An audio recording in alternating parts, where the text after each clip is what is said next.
Muy buenas tardes, mi nombre es Antonio Marín, vicerrector de la Universidad del SEMA y director de la Escuela de Negocios, y les doy la bienvenida a esta jornada, y espero que sea de mucha utilidad para quienes tienen la responsabilidad de liderar pymes en este momento tan difícil de nuestro país.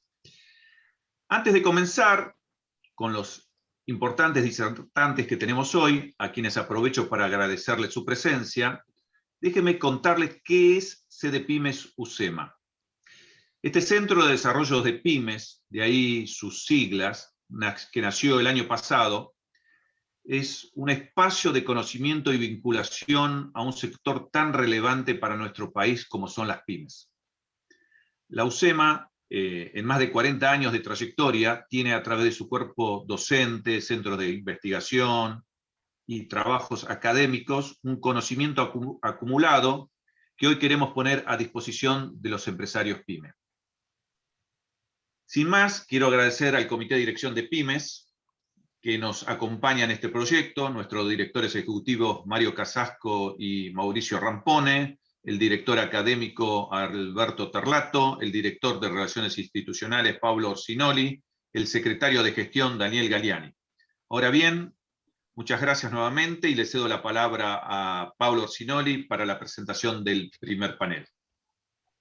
Bueno, Antonio, muchas gracias por la introducción al CDPymes y tus palabras a quienes lo componemos.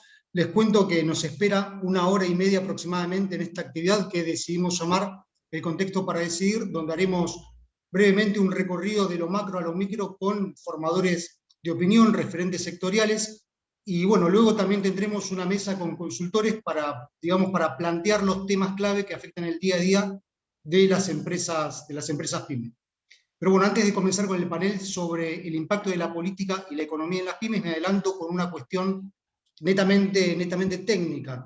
En el zócalo de sus monitores tienen un botón de preguntas y respuestas desde donde van a poder preguntar, y nosotros en nuestro rol de moderadores le transmitiremos las preguntas a los panelistas. Dicho esto, vamos ahora sí con el primer bloque, para lo cual tengo el enorme placer de introducir a Diana Mondino, economista y directora de Relaciones Institucionales de la Universidad del SEMA. También es miembro del directorio de empresas como Loma Negra, Pampa Energía, Banco Superviel, y a Luis Tonelli, conocido analista político, profesor en UBA, en la Universidad de El Salvador, profesor invitado en la Universidad de Oxford, y bueno, columnista en diversos programas de análisis político. Les doy la bienvenida a ambos, ¿cómo están? Espero que bien.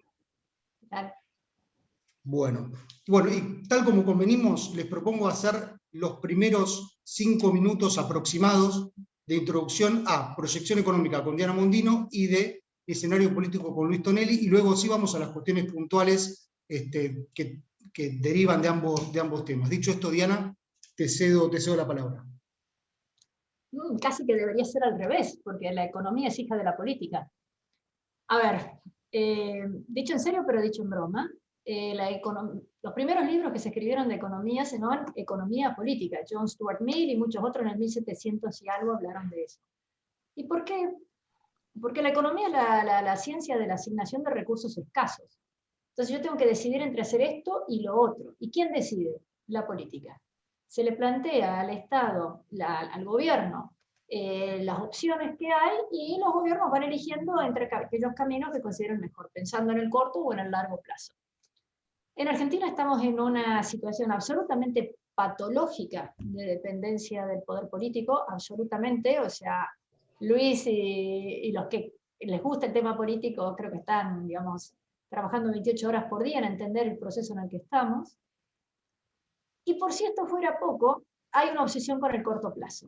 Todas las decisiones que se toman son de brevísimo impacto positivo, si es que lo llegan a tener, con condiciones que a mi juicio, a mi entender, son negativas de largo plazo.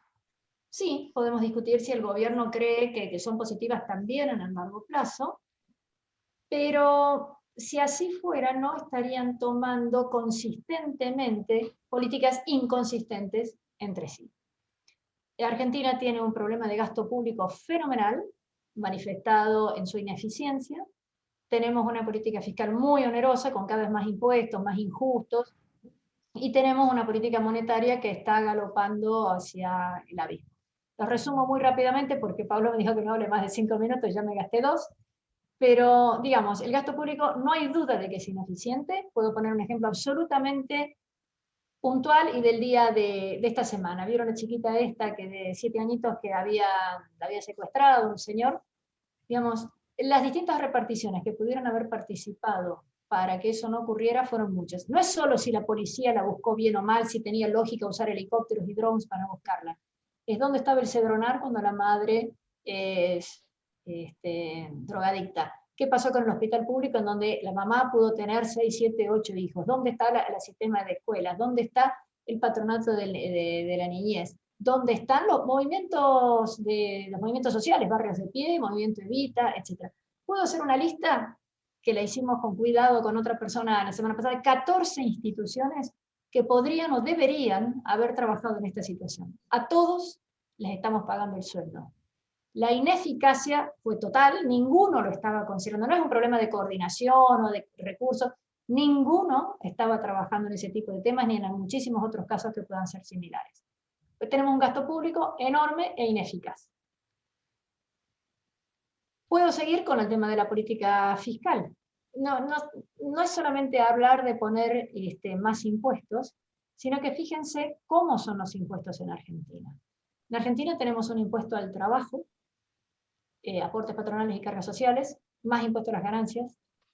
Con lo que uno trabaja, con lo que te queda después de los impuestos, uno paga IVA e ingresos brutos que están metidos adentro de los productos que consume, y si le queda algo puede ahorrar, pero si ahorra va a tener un impuesto al ahorro.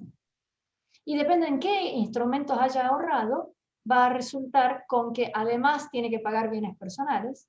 Si uno logró comprar una casa, o viene heredada de su tatarabuelo, entonces nosotros tenemos impuestos a los stocks y a los flujos. Tenemos impuestos al capital y al trabajo. Tenemos impuestos al consumo y al ahorro. Cada uno de esos puede o no existir en otros países a tasas sustancialmente menores siempre, pero la suma de todos hace una presión impositiva de muy difícil cumplimiento. Además tenemos un montón de tasas, gabelas, regulaciones, etcétera, que dificultan una serie de cosas. Todo esto en un contexto que, además tuvimos esta cuarentena, que podemos discutir enormemente si estaba justificada, si se hizo bien, si los malos resultados han sido por falta de cumplimiento o por mala implementación. Y tercer elemento, hablé del gasto público, hablé del gasto fiscal. El tema de la cuarentena afecta a la recesión, que afecta tanto el gasto como la cuestión fiscal. Y el tercer punto es la política monetaria. El gobierno, digamos, ante la necesidad obviamente importante de cumplir con algún tipo de ayudas durante la cuarentena, que a mí no me gustaron, pero que eran necesarias, de este tipo o de otros siempre hubieran sido necesarias, y sin acceso a deuda, y sin posibilidad de cobrar más impuestos porque había una recesión, recurre a la emisión monetaria. No olvidemos que en el año 2019, cuando le dije al gobierno cambiemos, la emisión monetaria como tal era bajísima, el déficit fiscal con un poquito de imaginación y algún artilugio contable era prácticamente cero, y teníamos reservas. Hoy tenemos una elevada emisión, tenemos un elevado déficit, prácticamente no tenemos reservas, o algunos dirán que tenemos reservas negativas según cómo las consideramos. Y para que el dinero ese que se ha emitido esté fuera del circuito y no produzca aún más emisión de la que ya estamos padeciendo, el Banco Central absorbe ese dinero excedente a través de unos títulos públicos que ofrece el Banco Central, que son LELIQ o PASES. Estos están hoy a una tasa del 36-38%. Con lo cual, aun cuando el gobierno dejara de emitir, sabemos que el año que viene va a tener que pagar 38%, va a tener que emitir el 38% de esta situación actual. Números hechos a mano alzada, porque cambiará la cotización del dólar, cambiará la tasa, pero más o menos para 2021 eso implica 10.000 millones de dólares. Entonces, junto a esto ahora con el tema político, y le paso la posta a Luis, al mismo tiempo que se ha renegociado la deuda, de nuevo, prolija o desprolija, se renegocia la deuda, se hace una política de intervención del dólar que lleva muy para abajo el precio, impide que se vaya más arriba el dólar. Y tenemos este déficit cuasi fiscal, es absolutamente inconsistente. ¿Para qué dejaste de pagar una deuda si por haber dejado de pagar esa deuda, ahora estás generando otra que va a una tasa, a un ritmo mucho más alto? ¿Por qué digo que va a un ritmo muchísimo más alto? Porque la deuda que estaba emitida anteriormente era con una tasa máxima del 7%, la nueva costo que había hasta la reestructuración era más o menos un 10, 12%, y hoy, si la política de contener el dólar fuera exitosa, que ya veremos, si fuera exitosa, entonces estás pagando una tasa del 38% en dólares. Con lo cual, todos los esfuerzos que se han hecho anteriores o todas las negociaciones anteriores han sido, digamos, asesinadas, han muerto por la política siguiente. Todo esto dentro del contexto político. Ayer hemos tenido un discurso de la vicepresidente hablando de qué cosas se pueden o no hacer con la deuda, mientras al mismo tiempo está negociando nuestro ministro de Economía en Estados Unidos esa misma deuda. Un mensaje es, che, muchachos, les vamos a querer pagar, vamos a poder hacer lo posible, que es el que está tratando el ministro, y la expresidente diciendo, no vamos a poder pagar, no tenemos la plata. Entonces, la política ha estado dándole garrotes en la cabeza a cualquier tipo de política económica que tuviéramos. Sumado a las inconsistencias en el discurso, o sumado a la fenomenal recesión que tenemos, obviamente no es deliberada, ningún gobierno intenta que la recesión, pero es el fruto de malas políticas económicas, de malas decisiones políticas sobre la economía, estamos con este tema. Por lo tanto, yo me atrevo a decir que todos los problemas económicos que tenemos, que son muchos, son hijos de la política. Y ahora el que sabe de política es Luis, lo dejo a él. Bueno. Muchísimas gracias. Antonio, muchísimas veces a Pablo, que de vuelta optó por esta dupla que hacemos con Diana, que ya tenemos el número casi ensayado. Siempre es bueno compartir panel con un economista, siendo un politólogo y habiendo tantos economistas ahí en esta platea virtual, ¿no? Se sabe que cuando un economista muere y se portó bien, se reencarna en un físico. Se portó mal, se reencarna en un politólogo. Y los politólogos, cuando nos portamos bien, nos reencarnamos en un economista, y cuando nos portamos mal, digamos que, y espero que no haya ninguno en la sala, nos reencarnamos en un comunicólogo, supónganse. Antes yo decía abogado, pero siempre hay un abogado que se enoja, así que comunicólogo. Bueno, dicho esto... O diputado. O diputado, pero diputados hay de todos, ¿no? Hay de todos los ramos ahí. Y últimamente es negocio, ¿no? Un amigo me decía, dejé la actividad privada porque quise hacer riqueza. ¿Cierto? Y bueno, este es un tema en la Argentina. A ver, realmente la política es un embrollo. Es un embrollo. El peronismo siempre ha sido sinónimo de conducción, ¿cierto? Es un fenómeno verticalista, es un fenómeno que surgió desde el Estado. Su mentor principal, impulsor, era un coronel, después de venido general. Y hoy el problema básico que tiene el peronismo, y que lo está tratando de resolver, es que no existe ese conductor nato. La expresidenta Cristina Fernández, en su intento de volver al poder, encontró en esta treta de nombrar presidente o candidato a presidente a Alberto Fernández, digamos, la forma de volver al poder. Ahora, claro, acá hay un problema, ¿no? Y se da siempre entre presidente delegado y poder formal, el poder real, digo. Todos los presidentes delegados de la historia no terminaron muy bien. Empezando por el primer presidente delegado, que fue un señor llamado Santiago Derqui. Urquiza delegó en el poder por consejo de Alberti, porque Urquiza quería reformar la Constitución en el primer turno. Alberti, que estaba en París y que era una especie de Dick Morris, le dijo, escúchame, querido, rendió homenaje a la Constitución y nombra a un tipo de tu lealtad. Derqui se le había pasado durmiendo toda la Convención Constituyente, ahí en Santa Fe, comiendo alfajor de merengo, y entonces digo, bueno, elijo a Sleepy. Sleepy se sentó en el sillón de Rivadavia y cerró con el acérrimo enemigo de Urquiza, que era Bartolomé Mitre, creando el Partido Liberal e interviniendo cuantas provincias federales se dispuso. ¿Qué hizo Urquiza? Salió al encuentro de Mitre y abandonó el campo de batalla. Eso se llamó Pavón y fue la primera vez que un gobernador de la provincia de Buenos Aires llegó al sillón de Rivadavia.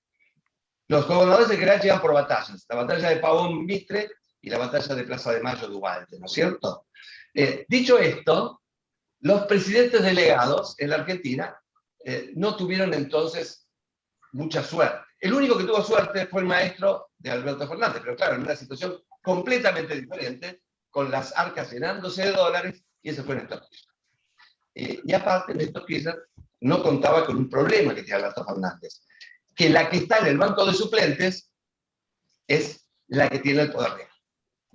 Entonces, de aquí en adelante vamos a tener todos los días escenas de hipervicepresidencialismo explícito, y en realidad lo que está esto demostrando es una interna feroz en el justicialismo. La interna entre los señores del territorio, gobernadores y intendentes, ¿no es cierto?, y la rama política electoral, digamos a nivel nacional, que es Cristina Fernández y la cámpora. Muchos de los acontecimientos que hemos tenido en estos últimos tiempos, digamos, la decapitación de las dos espadas más importantes de Alberto Fernández, que no tiene mucha, no tiene una cuchillería, dos, Ginés, y obviamente la ministra de Justicia, Lozardo, digamos, hermana del alma de Alberto Fernández, no estamos hablando de cualquiera, estamos hablando de socia y compañera, digamos, laboral y de aventuras políticas durante muchísimo tiempo, dejaron su puesto por cuestiones internas, impulsadas estas decapitaciones por la ex presidenta, la actual vicepresidenta, y bueno, y allá tuvimos otra confirmación, ¿cierto? Ese discurso donde básicamente la ex presidenta le está hablando a su electorado, pero también le está hablando a los gobernadores e intendentes, digamos, porque cuando fue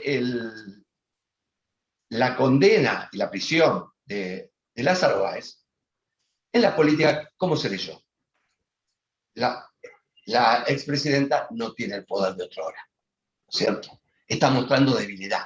Ustedes saben, cuando en el peronismo alguien sangra, no se le pone una curita, sino que se lo devora, ¿no? Entonces, todos estos movimientos que hace Cristina Fernández, que como sabemos es una política, ¿no es cierto?, con una energía que pocos tienen en la Argentina, pocos.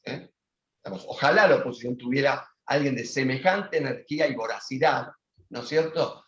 Lo que ha dado han sido muestras para exhibir fundamentalmente al justicialismo, después a la justicia, después a Alberto Fernández, después a todos nosotros, quien es la que manda. Bueno, esto para empezar. Bueno, Luis, dejaste la mesa caliente. Antes de ir con Diana, empiezo con vos que finalizaste. Y antes de ir al plano electoral, me gustaría conocer un poco tu opinión sobre el eje discursivo del gobierno, sobre el relato, como aquel que, digamos, posibilitaría esa identificación entre el gobierno y la sociedad y tendería a mostrar un horizonte. ¿Qué análisis haces sobre este punto en tanto generación de expectativas, sabiendo que, bueno, naturalmente se trata de un gobierno de coalición peronista con todo lo que implica ello, ¿no? Bueno, vos como no sos politólogo, economista, digo, puedo mencionar a un autor nuestro, ¿no?, que es Max Weber, que en una introducción a la Betrachtung de la sociología de la religión, decía que el mundo moderno estallaba en esferas con su racionalidad propia. No, estoy diciendo el difícil, dándome de sabio y cuánto sé, lo que dijo Diana, digamos. La racionalidad económica, digamos, choca, se estrella contra la racionalidad política. Y en elecciones, en tiempo de elecciones, esta racionalidad política se vuelve crucial, ¿no es cierto? Y se vuelve crucial interna y externamente, digamos. Externamente para ganar la oposición. Internamente para poder, digamos, llenar las listas de estos aún denominados jóvenes, que ya no son jóvenes, de la Cámara. Me parece que esta es la batalla crucial y madre de todas las batallas. Entonces, digamos, el discurso no puede ser otro que un discurso que le tira nafta a la grieta. Lo que nos tenemos que preguntar, los que estamos en el bando no oficialista, es si realmente la grieta, ¿no es cierto?, este discurso, estos dos discursos encontrados, de blanco y negro, realmente le sirven a la oposición, ¿no? Porque puede ser muy peligroso ya que la oposición tiene un electorado que muchas veces, digamos, opta por otras opciones, le pasó a Macri, ¿no? Dispersándose su coalición, y en cambio el justicialismo, cuando se sienta atacado, están todos juntos, ¿no? Y lo más importante de esta heterogénea y conflictiva coalición es que no se ha ido ninguno. Ahí nosotros tenemos que mirar siempre a Sergio Massa, ¿viste, Pablo? Que es como los canarios de las centrales nucleares, ¿viste? Cuando el canario palma de la central nuclear que se va a ir rajando. Bueno, acá, si Sergio Massa, ¿viste? Que es más rápido que el electrón ese de Ginebra, ¿viste? De la máquina de Dios, salta. Entonces quiere decir que la oposición ahí puede tener posibilidades, porque el peronismo, por ejemplo, provincia de Buenos Aires, es imbatible. Bien, bien, Luis, muy categórico. Diana, voy con vos. Con un escenario de estancamiento en las negociaciones con el fondo, como el que describías, y el hecho que no haya crédito, digamos, para el sector privado, ¿podría pensarse en una reactivación? ¿De qué dependería ella? ¿Y qué medidas debería tomar el gobierno en función de favorecerla, ¿no? Estás muteada, ¿eh? Sí, creo que sí que es muy posible una reactivación, pero si el gobierno enfoca en la dirección correcta. Nosotros somos un país empobrecido, somos un país que no tiene capacidad de consumo, no tiene capacidad de ahorro, o ya la consumimos, ya digamos el ahorro estaba en bonos del Estado, que hoy vemos todo lo que ha pasado, y por lo tanto la salida es imprescindible que sea a través de exportaciones. ¿Por qué? Porque traes recursos del exterior. ¿Por qué? Porque el sector exportador en Argentina está castigado, está muy castigado, pero puede revitalizarse. Porque el sector exportador no está concentrado, a pesar de todas las pavadas que se dicen, de Jujuy a Tierra del Fuego y de Misiones a Neuquén, no hay ninguna provincia que no tenga capacidad exportadora. Entonces, si nosotros nos orientamos hacia afuera, si nosotros decimos, bueno, tratemos de trabajar hacia el exterior, va a funcionar. Y no es que hay que ocuparse de uno tener una explotación de venta de arándanos o de soja o de lavanda. Vos podés ser el contador de esa empresa, podés ser el que limpia los vidrios en esa empresa, podés ser la profesora de inglés de los hijos de alguien que trabaja en esa empresa, podés ser el camionero que lleva las cosas. O sea, todo el país puede estar orientado a la exportación. Es el camino que siguieron las 17 economías del sudeste asiático, más Irlanda y Portugal cuando quisieron salir de la recesión. Lo tenemos servido porque los otros tuvieron que diseñar productos, tuvieron que tener sistemas de calidad, tuvieron que tener un montón de entrenamiento de gente, y nosotros ya lo teníamos hecho y se está derritiendo. Es un helado al sol, pero todavía está. Pero mira, hoy tuiteo un chiste que creo que lo explica. Digamos, el túnel es la salida exportadora, la economía argentina es el camión, y nuestro gobierno es el que está pensando en cualquier otra cosa. Está ahí el camino, está ahí la salida. Lo único que tenemos que hacer es exportaciones, exportaciones, exportaciones. No sería difícil. Perdón, te soluciona el tema de dólares, te soluciona la caída te produce una caída en el costo del capital, te genera empleo, o sea, no tiene ningún defecto. Confiemos en que en algún momento se haga. Ojalá que así sea, Diana. Luis, te llevo ahora sí al plano electoral, que es un poco lo que interesa, teniendo en cuenta que se trata de un año electoral, valga la redundancia. Sí. Venimos, digamos, de gradualismo, y como es típico en años de esta naturaleza, electorales, ya hay sondeos de opinión que miden variables de todo tipo y color. De hecho, encuestas recientes decían que el nivel de aprobación del gobierno está realmente bajo. Entonces la pregunta es, ¿cuál es la perspectiva en el plano electoral? ¿Cómo se leen estas cuestiones en plano electoral? ¿Y dónde estarían los desafíos tanto para el gobierno como para la oposición?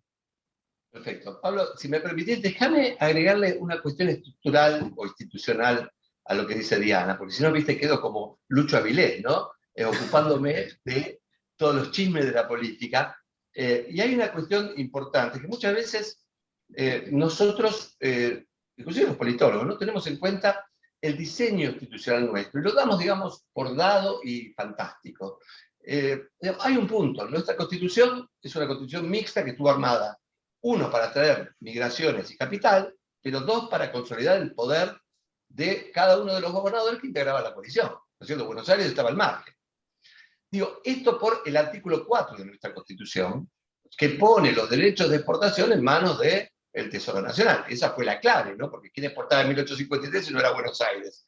Ahora digo, acá hay un desincentivo muy importante a las provincias que les conviene antes que mejorar su capacidad exportadora, cerrar con el presidente, ¿no es cierto? Y ya lo vemos, por ejemplo, con Sultán Yildirim, digamos, ¿no? Pone a disposición del presidente los 2 senadores, los diputados que tiene, y así se repite el esquema. Y me parece que eso es algo estructural que vamos a tener que ver. Dicho esto, vamos a los chismes y a lo interesante y a lo divertido, que son las elecciones, ¿no es cierto? Especialmente para nosotros. Bueno, acá no hay nada de divertido. Mirá, las encuestas ponen obviamente el énfasis en cómo se configura la demanda política, ¿no? Y vos lo dijiste muy bien, hay desazón con el gobierno. Ahora, por un lado nosotros tenemos que ver quiénes son esos que están demandando, y segundo, cómo se configura la oferta política, ¿no es cierto? Porque a mí me puede encantar el chocolate blanco con pasas de uva con ron cubano.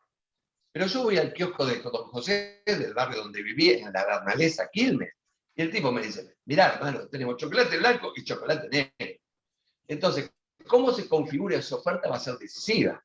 Máxime con una coalición opositora que está cada día más gorila, ergo hacia que los peronistas se autoquelen más, ¿cierto? Entonces, si la oferta no divide, la oferta propia interna del peronismo, digamos, no se diversifica, acá voy a un viejo dicho que Margaret Thatcher, cuando le preguntaron qué opinaba de la reunificación de Alemania, que se estaba produciendo en ese momento, ya estaba en ese momento en Inglaterra, le dijo, ay, a mí me gusta tanto Alemania que prefiero 2.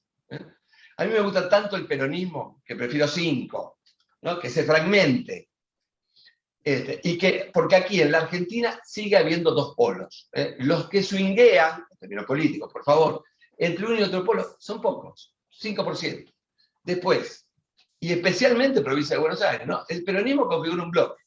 Si ese bloque no se divide, como con Francisco de Narváez, o como Sergio Massa, digamos, bueno, pasa lo que pasó en la elección pasada, ¿no? Vidal tuvo más votos que cuando salió electa gobernador, perdió la elección a reelección. Así que hay todo un tema, cómo se configura la oferta. Por ahora la oferta está más fragmentada del lado de la oposición que del oficialismo. Bien, Luis, repregunto en algo en particular, me quedé pensando, hoy está un poco en agenda tímidamente el tema del acuerdo económico y social que se anunciara con bombos y platillos cuando asumió Alberto.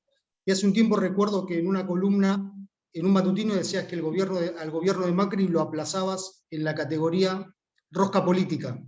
Entonces te pregunto con tu sombrero de profesor, ¿qué puntaje le pondrías a la actual administración de Alberto? ¿Cuál gobierno de Alberto? O sea, al otro lo aplazaba porque le faltaba rosca política, a este le falta todo, ¿no? Este es un gobierno anémico, ¿no? Este es un gobierno donde Alberto Fernández en algún momento se ilusionó con ser. 2 momentos. Uno, el discurso. Ese discurso, digamos, alfonsinista, imagínate yo que soy radical, ¿viste? Casi me ahogo en lágrimas.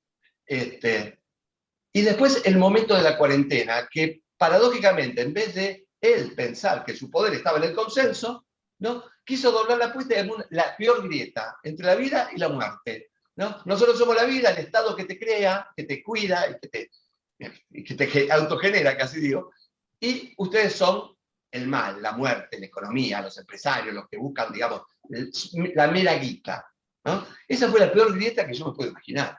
Después, esa grieta, que en su momento fue favorable al presidente, ¿no es cierto? Tenía 70, 80% de popularidad, digamos, obviamente con la pésima gestión, la terrible interna, y su vicepresidenta soplándole la nuca, se deshilachó, digamos, y ahora tenemos la grieta primigenia, en un contexto, Pablo, de pandemia, que todo lo agrava, pero también todo lo disimula. ¿Viste? Pero si España también, mirá, no vacunó a nadie. Y fíjate los que se fueron en Inglaterra, ¿no es cierto? O sea, tenemos todos los controles rotos, menos uno que es el dólar. O sea, que siempre el dispositivo favorito. Pero bueno, mientras tengan este veranito, ¿viste? La nave va. Bien, bien, Luis, gracias por tu respuesta. Diana, voy con vos, y me adelanto un tema que seguramente va a ser tratado en el próximo bloque, que es más de tinte sectorial, y es el tema de ganancias. Argentina, bueno, como es natural, mantiene desde hace tiempo altos índices de informalidad, tanto a nivel empleo como en lo relacionado con factores de producción. Entonces, quisiera saber cuál es tu opinión a propósito de las nuevas disposiciones del gobierno en relación con el impuesto a las ganancias.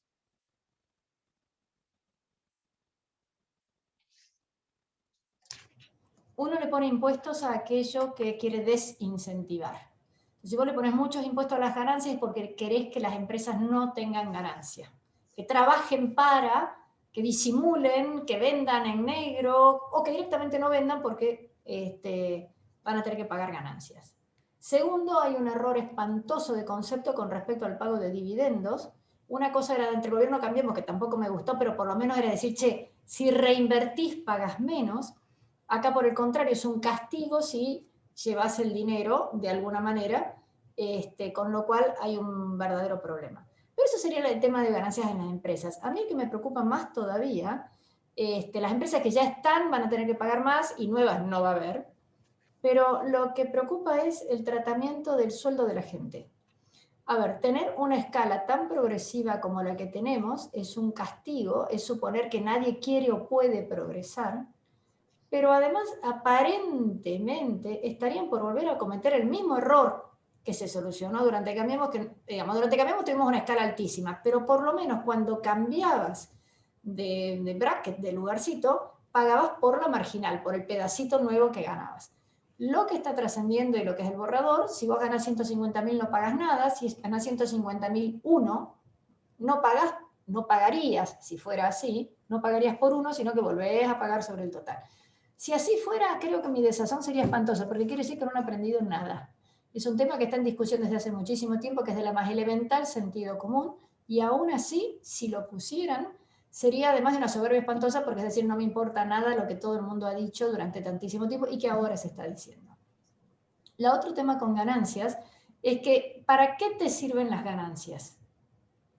Después que recuperaste el capital, parece, che, me valió la pena trabajar, sigo trabajando. Si no vas a ganar, ¿para qué vas a trabajar? ¿Para qué vas a invertir? ¿Para qué vas a contratar a alguien más? Tenés un incentivo fuerte a reducir y tratar de minimizar tus costos fijos. Entonces, en una economía en recesión, aumentar impuestos está contraindicado. El keynesianismo puro dice, che, en recesión que el Estado gaste con deuda a devolver dentro de un tiempo y baja impuestos para que la gente tenga un mango en el bolsillo. En este momento lo que se está haciendo es al revés. Se está emitiendo dinero y se están poniendo más impuestos. Ambos son medidas que atentan contra la reactivación económica. Así que a mí no es que te guste o no te guste, me preocupa la ignorancia con la cual se estarían tratando estos temas y las consecuencias de largo y por supuesto también de corto plazo. Bien, bien, clarísimo. Diana, el tiempo es mezquino, con lo cual vamos a hacer las últimas dos preguntas y luego damos paso al siguiente bloque. Pero para hacerlas vamos a intentar hacer un pase con el siguiente bloque, para lo cual invito a sumarse a Mauricio Rampone, que es director ejecutivo del Centro de Desarrollo Pymes de la Universidad del SEMA. Mauricio, ¿estás ahí? Hola Pablo, buenas tardes a todos. Bueno, entonces, tal como te habíamos puesto, la primera va para Diana y tiene que ver con que, bueno, dada la información del contexto económico y político que tanto vos como Luis comentaran con la audiencia que tenemos hoy con nosotros, ¿qué deberían tener en cuenta las empresas PYME un poco para perfilarse en este año y diseñar su plan de negocios? ¿Qué deberían estar mirando con mayor atención? ¿Pregunta para mí? Para vos, Diana. Bueno, primero tenés que considerar que no te podés ir. Y si te pudieras ir, ¿te querés ir? Si no te vas a ir porque no querés o porque no podés o porque no sabes cómo irte, como empresa, ¿qué es lo que maximiza tu supervivencia? Y ahí lo que uno tiene que ser bueno es en entender su cliente, todas las cosas maravillosas que conocemos de la mejor gestión de una empresa, dar el mejor producto, dar el mejor servicio, esas cosas que son necesarias para una escuela de negocios como es el SEMA, pero sobre todo tenés que entender cómo está tu sector y cómo están tus competidores. Puede haber una oportunidad grande en la medida que aunque el sector se haya achicado mucho, si tus competidores, ellos están decidiendo irse. Lo que digo es horrible, ¿eh? Lo que estoy diciendo es, a lo mejor te va bien gracias que a otro le fue muy mal. Sos el único que queda vivo en la cuadra. Pero hay que prestar atención. Normalmente uno no presta tanta atención a esos temas y debería hacerlo. Segundo tema, prestar atención obsesiva a lo que es capital de trabajo. No a capital para invertir, pero sí capital de trabajo. Aquella empresa que pierde el poco capital de trabajo que puede haber conservado durante la cuarentena, no lo recupera más. Por lo tanto, es indispensable. Capital de trabajo es cuánto necesito para pagar proveedores y sueldos y alquiler este mes. Entonces, calzar cobranzas y pagos de alguna manera que me permita sobrevivir. Sin capital de trabajo las empresas mueren. Y tercero, buscar algún tipo de innovación. Que tu hijo de 18 años te haga una app puede ser una solución. Pero básicamente la innovación está en todos los ámbitos de la empresa.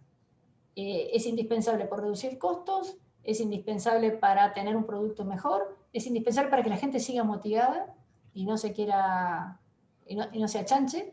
Entonces, esos tres temas yo creo que van a ser los que hagan que todas y cada una de las empresas que estén sobrevivan. Y fíjate una cosa, si todos hacen eso, a pesar del gobierno, nos va a ir bien.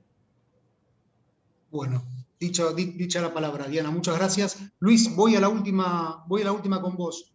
Vos sabés que con Mauricio y con Mario Casasco solemos decir que, digamos, que las pymes están en boca de todos, pero en manos de nadie, ya que padecen, digamos, la asociatividad por la dispersión sectorial típica del sector, y que eso naturalmente afecta, digamos, su margen de maniobra en tanto representación de intereses. Te pregunto ahora no con tu sombrero de profesor, sino con tu sombrero de hombre de la política. Por un lado, ¿cuál es tu visión al respecto de qué deberían o qué podrían hacer las pymes para aumentar su influencia en el diseño de políticas públicas? Este es un tema muy interesante que a posteriori va a ser tratado seguramente por Mauricio con los panelistas. Sí, digamos, como hijo también del empresario pyme, si se quiere, siempre estuvieron en mis afectos muy cercanos y también en el conocimiento de las preocupaciones y de todos los problemas que sufren sin tener muchas veces esa llegada que tienen las grandes corporaciones, ¿no? No solamente hay un problema de poder, hay un problema de organización de las pymes, ¿no? Que vos lo sabés muy bien y pasa por la acción colectiva, ¿no? ¿Cómo hacer que esa gran masa se pueda ganar poder?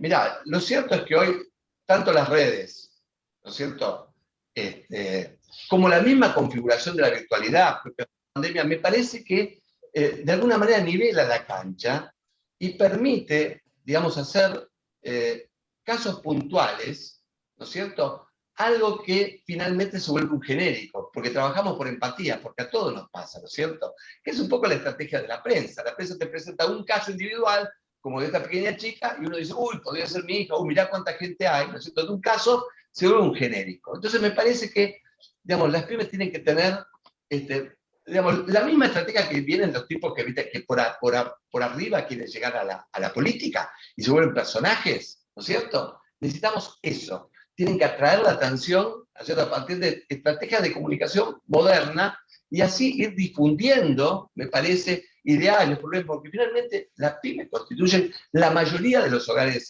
argentinos, o por lo menos todos estamos y estuvimos ligados con pymes, ¿no es cierto? Y por otro lado, es el entramado más sano para la democracia, porque pymes igual a la clase media, y la clase media es la que sustenta la democracia. Y en la Argentina lo que hemos vivido en los últimos años es esta tremenda atracción, digamos, esta generación de una sociedad muy desigual, ¿no?, de la cual se quiere inclusive subirse sobre una grieta política, ¿viste? Así que realmente estamos en una Argentina desfigurada, ¿no es cierto? Es como la de Vanilla Sky, que es Tom Cruise, ¿viste? Pero no es Tom Cruise, está completamente desfigurado. Así que yo creo que hay que volver a la tecnología estética y las pymes son la clave, la clave. Y para eso tienen que pensar en política también, en promocionar sus intereses. Pero en las cámaras, pero también hay que utilizar no solamente la organización, también la virtualidad. Bien, Luis, clarísimo. Bueno, el tiempo, como decía antes, es mezquino. Para mí ha sido un placer conducir este panel con dos verdaderos formadores de opinión como Diana y como Luis. Han podido poner blanco sobre negro sobre los temas hablados y bueno, los despido de este modo entonces, agradeciéndoles la participación y deseando honestamente que la próxima actividad sea presencial. ¿No es así? Que tiene normalmente otro sabor. Dicho esto, sí, bueno, Mauricio... Exactamente. Dicho esto, Mauricio, te dejamos la mesa servida. Gracias Pablo, gracias Diana y Luis. Permítame muy rápido también, en aras del tiempo, presentar a nuestros invitados, a quienes desde ya les agradezco haber aceptado la propuesta de acompañarnos hoy. Están con nosotros Pedro Cascales, que es secretario de prensa de CAME. CAME, probablemente la agrupación más grande en términos de compañías, de pymes que hay en este momento en Argentina. Y además, los tres que voy a presentar son titulares de compañías, con lo cual no solamente tienen un rol en el aspecto gremial empresario, sino que vienen también del día a día de la pyme. Está también Alejandro Bestani, Alejandro también presidente de una compañía, responsable del área de pymes en Copal y presidente de una agrupación, Monapi, Movimiento Nacional de Pymes, relativamente nueva en el tema gremial empresario.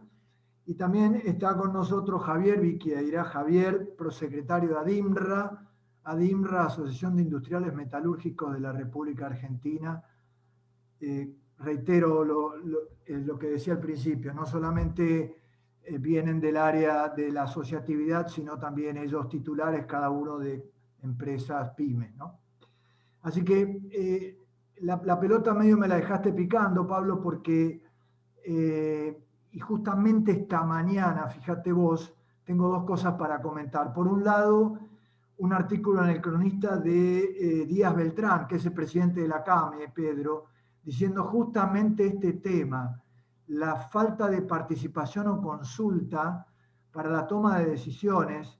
Y me acuerdo que él decía claramente, no nos llamaron al Consejo Económico Social, salvo una participación más de tipo genérica que de contenido. Y también a la mañana te escuché a vos, Alejandro, en otro foro de una universidad muy prestigiosa, donde hablabas de un anteproyecto de ley de pymes que están elaborando en el Monapi. Entonces, muchachos, la pregunta que les quiero hacer, de alguna manera para darle continuidad al panel anterior, es ¿qué hacemos para transformar todo este enorme esfuerzo de proyectos, de iniciativas, de formulaciones que tenemos detrás para que eso se concrete en leyes, decretos que regulen de otra manera digamos, las unidades económicas pymes? Pedro, si te parece, por empezar con alguien, te cedo la palabra, después Alejandro y Javier, te pido también tu opinión. Perfecto, Mauricio, gracias por la invitación, gracias Susema y gracias Pablo, y un placer Alejandro y Javier compartir con ustedes el panel. La realidad es que tenemos un problema muy serio en Argentina de hace muchísimo tiempo y el problema tiene muchas aristas. Creo que tenemos que encarar transformaciones profundas para poder realmente dar vuelta a la página de esta decadencia que viene de larga data. Yo empecé mi empresa en el 84 y rápidamente te hago un raconto, pero digamos, de los últimos 37 años, desde que empecé mi empresa, 21 años la economía cayó, 16 años creció, el promedio de inflación fue del 58%, la competitividad nuestra está en el ranking 81 de 86, y nuestra presión tributaria es la segunda después de las Islas Comoro, que están en 140%, nosotros estamos 106%, y abajo nuestro viene Eritrea con 82%. Es decir que este problema no es ni de este gobierno, ni del anterior, ni del anterior, viene, por lo menos desde que yo empecé mi empresa hace 37 años. A mi criterio, y tratando de no ser simplista con esto, y el criterio de CAME, creemos que hay que hacer un cambio profundo en al menos 3 ejes. El tema financiero, el eje laboral y el eje impositivo.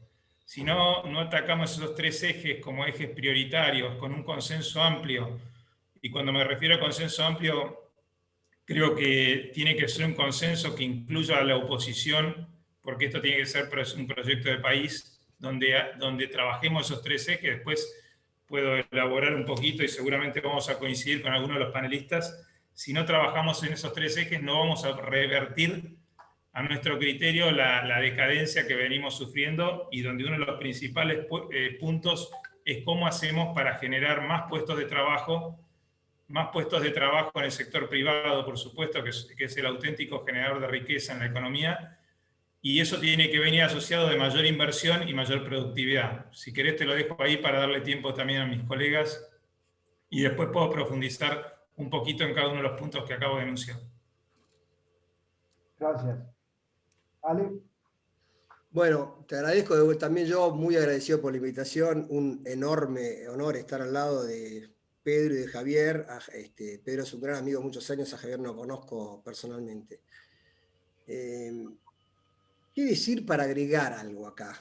De la economía hablamos tanto, hace tantos años, y estamos en un pozo ciego. Yo lo primero que te quiero decir es mentira que Argentina no tiene salidas. No tiene salida. Nosotros estamos convencidos que Argentina tiene salida y en el corto plazo. Y la tiene a la vuelta de la mano.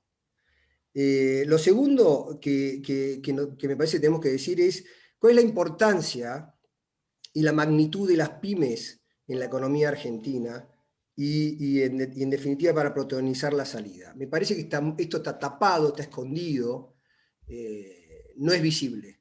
Ese es un trabajo que nosotros no tenemos que tomar. La tercera es desenmascarar la política. Nosotros estamos armando un movimiento que es apartidario, pero no es apolítico, tenemos que gestionar la política.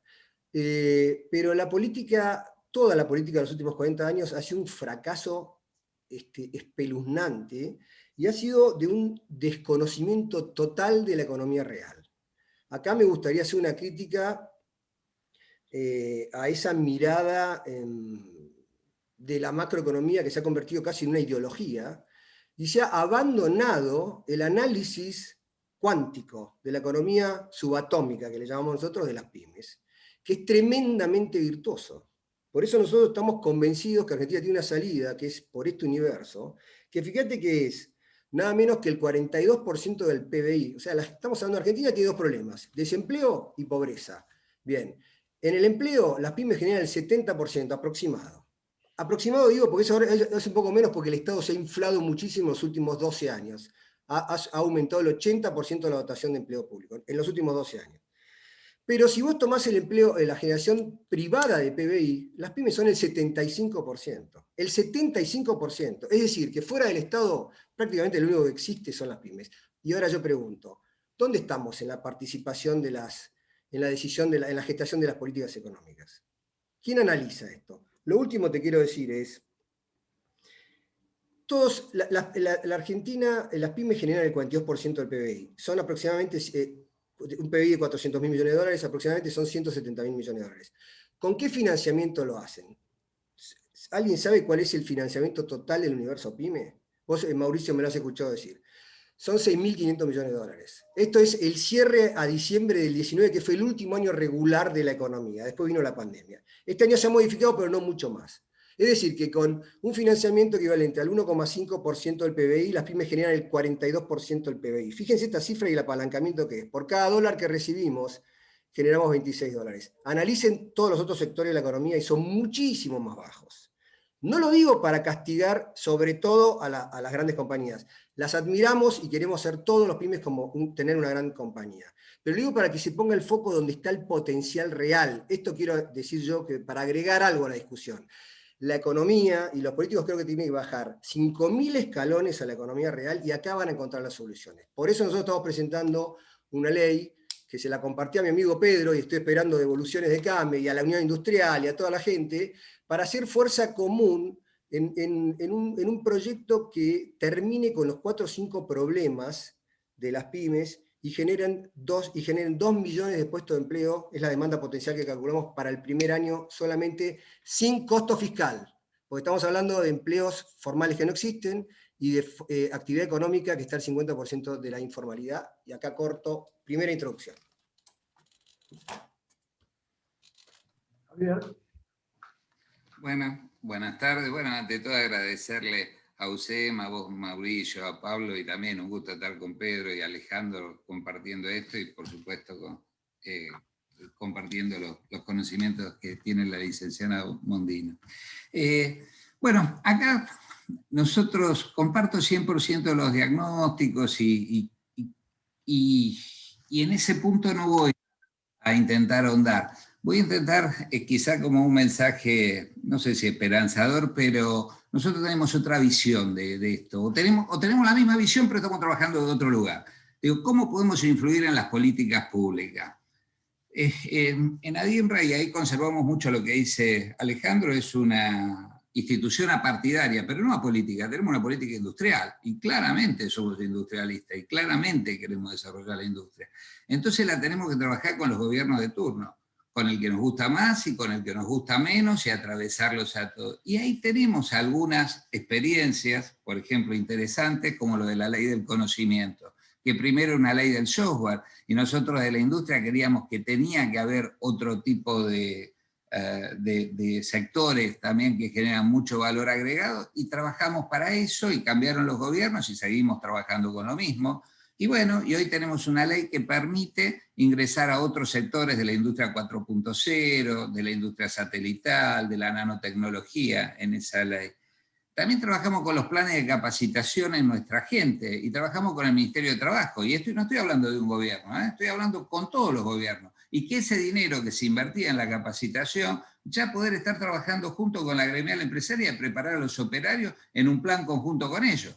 Obreros, supervisores, Estado, la empresa, y después, por supuesto que hay que trabajar en hacer un mejor paquete de leyes y todo, pero ese tema está muy bien tratado y ya mucha gente ocupándose de eso.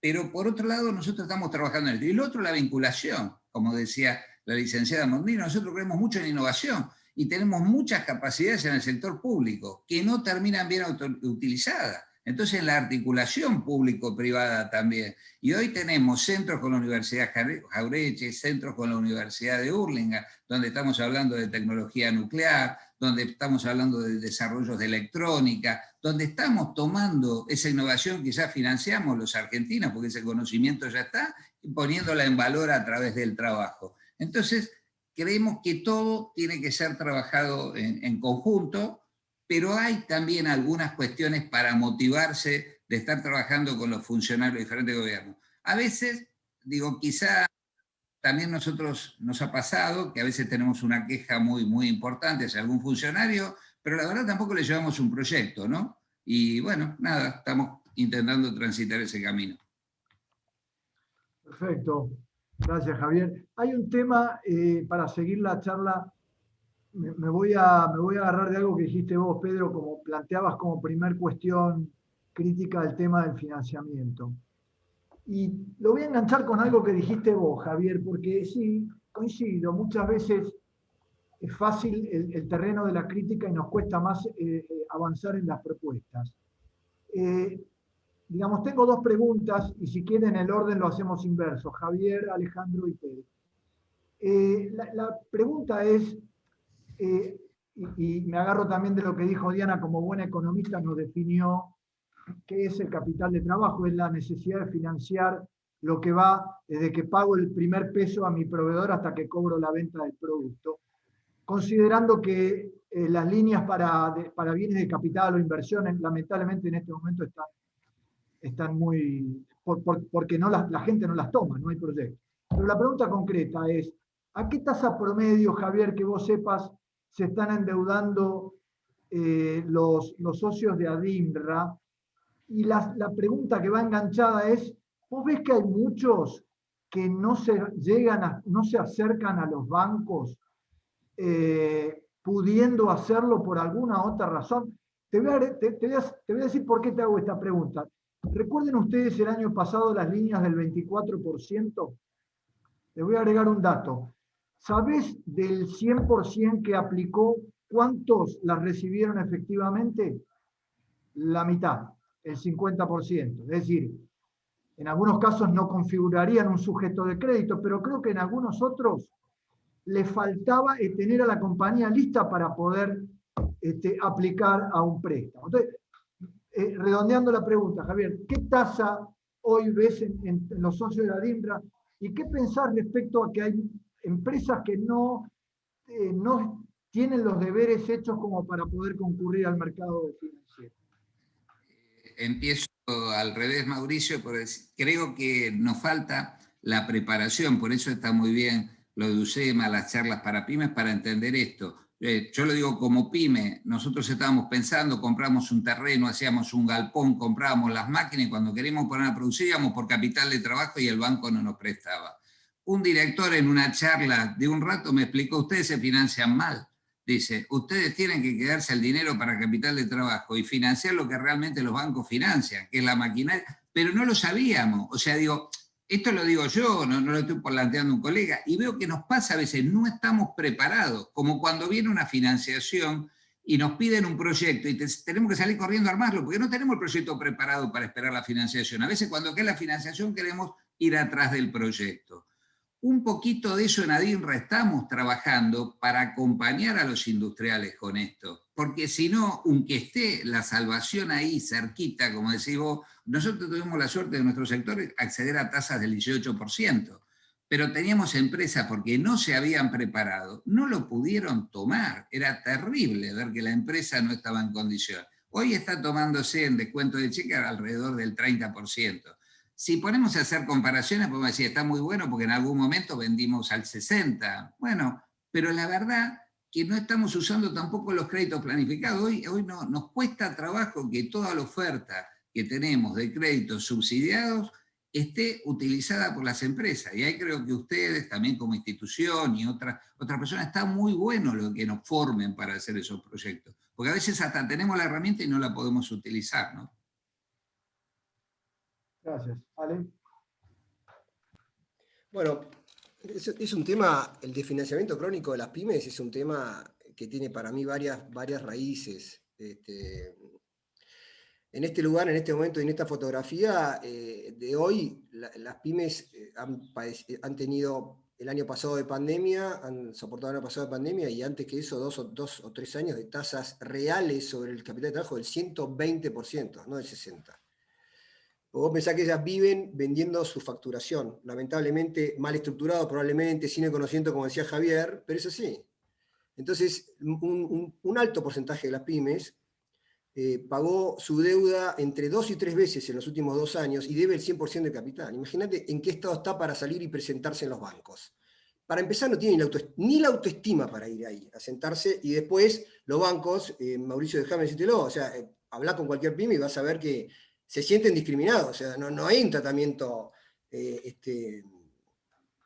ni neutral, que quiero decirte, con las pymes. Entonces, el pyme le cuesta ir al banco y le cuesta ir a buscar esa plata, más allá de la falta de conocimiento y de recursos. Eso uno, pero el análisis que yo hago, te quiero hacer un análisis que es más integral para mí. Nosotros hoy recorremos el país en este movimiento que tenemos gente de Jujuy a Río Grande, y la gran mayoría que tiene muchos proyectos, y por eso digo, demanda potencial de empleo altísima, te dice, yo no tomo hoy los créditos aunque me lo den y me lo regalen, si no me bajan la presión tributaria o el régimen laboral, hacen algo el régimen laboral, o la industria del juicio. Porque acá yo entiendo que no estamos tratando de resolver un solo problema, el del financiamiento, estamos tratando de resolver los problemas que tiene Argentina. Vuelvo a decir, es generación de riqueza, estamos pobres porque nos falta riqueza. Y nos falta, y también desempleo tenemos. Y tenés un universo que es este que estamos discutiendo, que vos nos invitaste a hablar, que puede generar empleo y riqueza, pero tiene condiciones que son terribles, terribles. Por eso está la economía, tenemos que hacer este análisis, en el 50% en informalidad. Puede ser un poco menos, entre 40 y 50, es gravísimo. Y la pobreza, el número que le quieras poner, es gravísimo. Entonces, la consecuencia que estamos viviendo es de que las condiciones generales de la economía pyme, déjame hacer un subsistema ahí, son malas. Entonces no te van a ir a tomar... Vos fíjate la cantidad de anuncios de líneas de crédito desde Pancho Cabrera hasta acá, que tengas memoria, para las pymes. Infinitas. 1,5% es el préstamo real. No lo toman. No llegamos, tenemos las carpetas manchadas. Por eso nosotros estamos hablando de un desendeudamiento de las pymes, estamos hablando de un financiamiento por ley de no menos del 5% del PBI, no el 1,5%. Entonces, te lo planteo porque son las propuestas que estamos haciendo, pero aparte comprometiéndonos a generar empleo, ¿no? Y nuevos proyectos. Pedro. Sí, a ver, primero para contextualizar el tema del financiamiento en Argentina, yo lo veo como estas muñecas rusas, ¿no? Que va una cosa dentro de la otra, ¿no? Es decir, el mundo primero... Argentina dentro de ese mundo, cuánto accede al financiamiento hoy, que lo explicó muy bien Diana, a qué tasas y lo poco que accede.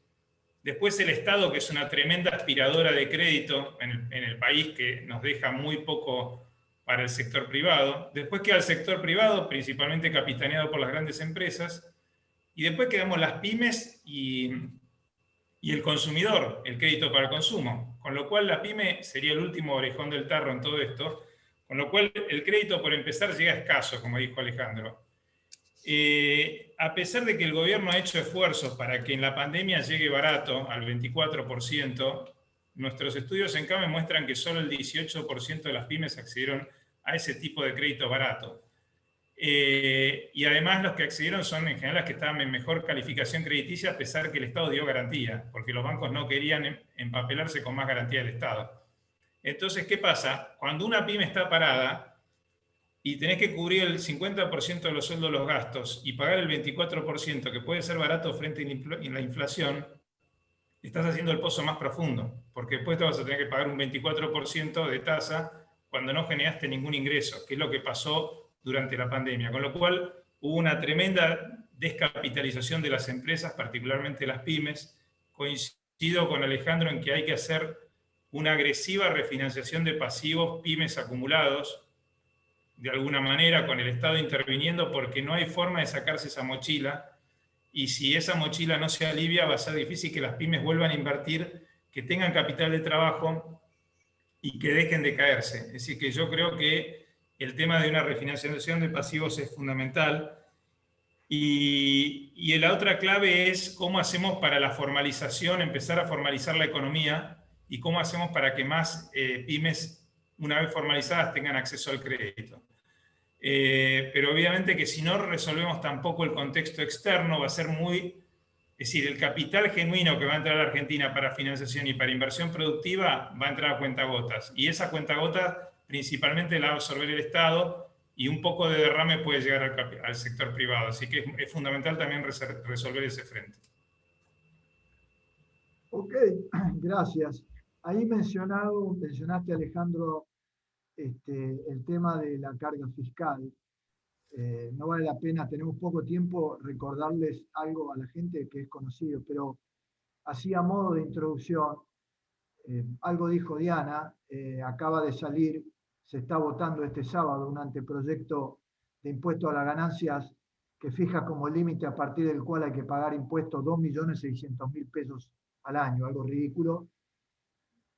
Dividido 12, esto te está dando 220.000 pesos. O sea, fíjense, una empresa que gana más de 220.000 pesos por mes paga, y una persona, un empleado en relación de dependencia que gana menos de 150, no. Hay una cosa ahí totalmente kafkiana. Pero este es un tema ganancias, y el otro gran tema que tienen las pymes es ingresos brutos. Si permítame, a título de introducción, para la gente que nos escucha, también otro impuesto donde hay una ambigüedad total respecto de en qué situación debe pagárselo, y donde las provincias tienen total arbitrio para imponerlo, para fijar la alícuota. Me gustaría saber de ustedes qué dice, por ejemplo, el anteproyecto de Monapi, Alejandro, qué iniciativas respecto de reformas tributarias últimas, vigentes, han salido desde CAME y desde ADIMRA. Si les parece, empezamos ahora sí, Alejandro, Pedro y Javier, por favor. Bueno, muchas gracias de vuelta.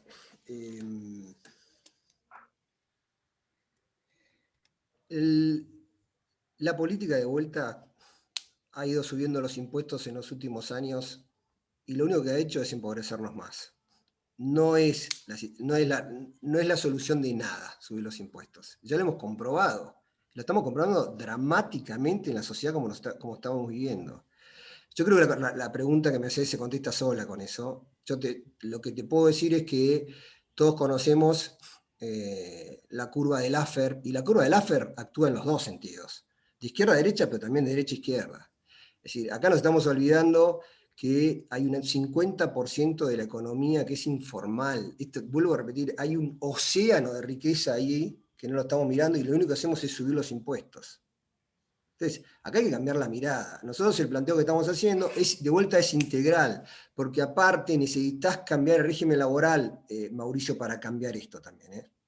Vos pensás, las pymes, Pedro, coincidir, Javier, nosotros, si vos recorres todo el país, las cargas sociales son del 65 hasta el 105%. O sea, vos estás pagando una empresa que está crónicamente desfinanciada y que aparte está abatida por los impuestos, está pagando por la productividad de una persona 2 sueldos. No hay manera. Por eso el empleo está en negro y no crece. no va a crecer. Ahora, respecto de la ley del proyecto de Monapi, estamos hablando de pasar ganancias al 20%, hacer, sobre todo, por el tema que decía Diana del capital de trabajo, compensación automática de los saldos. ¿Cómo puede ser que las pymes estamos financiando al Estado? Con saldo que nos den plata en todas las provincias, en todas las cajas. Es una locura.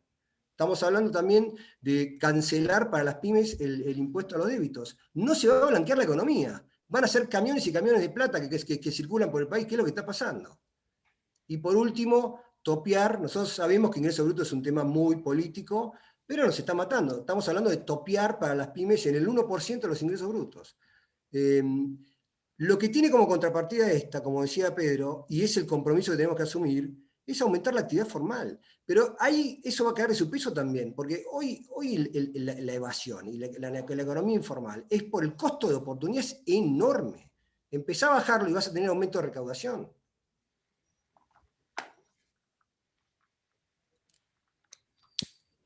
Me sacó la mitad de lo que iba a decir, Alejandro. Ya te escuché, yo ya tomé nota de tus lecciones. No, pero no, está muy bien. A ver, acá hay un tema clarísimo. Tenemos un 40% de promedio de informalidad en la Argentina. Es decir, que seguimos recargando la mochila del 60% que está formalizado. Entonces, lo único que se ha ensayado en Argentina históricamente ha sido seguir aumentando los impuestos, seguir aumentando el endeudamiento que compite contra el privado y seguir aumentando la emisión monetaria. Entonces, hasta que no reconozcamos que en algún momento tenemos que ese 40% formalizarlo, pero no formalizarlo con el autito de la FIP corriendo atrás para poner los presos, sino formalizarlo con incentivos por la positiva. Un incentivo por la positiva tendría que ser que el IVA, o mejor dicho, los aportes y las contribuciones sean a cuenta de IVA, de tal manera de que todo nuevo empleado que se tome o que se formalice no le genere un sobrecosto a la empresa y de alguna manera le obligue a facturar para de alguna manera ir pagando esos aportes y contribuciones. Eso podría ser una propuesta por la positiva para tratar de formalizar y sumar ese 40% que está fuera del sistema. Lo mismo hay que seguir insistiendo en las asimetrías del país. No es posible el famoso 814 que permitía una rebaja en contribuciones patronales, que en el gobierno anterior se derogó, ahora parcialmente se restituyó y ahora estos días se acaba de anunciar que para nuevos empleados de industria y agro no va a haber, una rebaja sustancial de contribuciones. Esas son medidas que aportan en este sentido de ayudar a la generación de empleo. Lo mismo tendría que haber un régimen diferenciado de pequeñas empresas versus grandes empresas. Una pequeña empresa, ya la Argentina tiene un 30% de productividad frente a los países más desarrollados. Y las pequeñas empresas más lejos todavía estamos. Entonces tiene que haber un régimen impositivo diferenciado de pequeñas y grandes empresas. Y después tiene que haber un incentivo muy fuerte a la inversión. La inversión no tiene que estar sujeta a la reinversión de utilidades productivas, no tiene que estar sujeta a impuestos a las ganancias. Acá si hay algo que tenemos que aumentar drásticamente es el nivel de inversión sobre el PBI. Porque si no logramos eso, la generación de empleo no va a ser genuina, va a ser temporal, por un repunte temporal de la demanda, pero no va a tener un sustento genuino.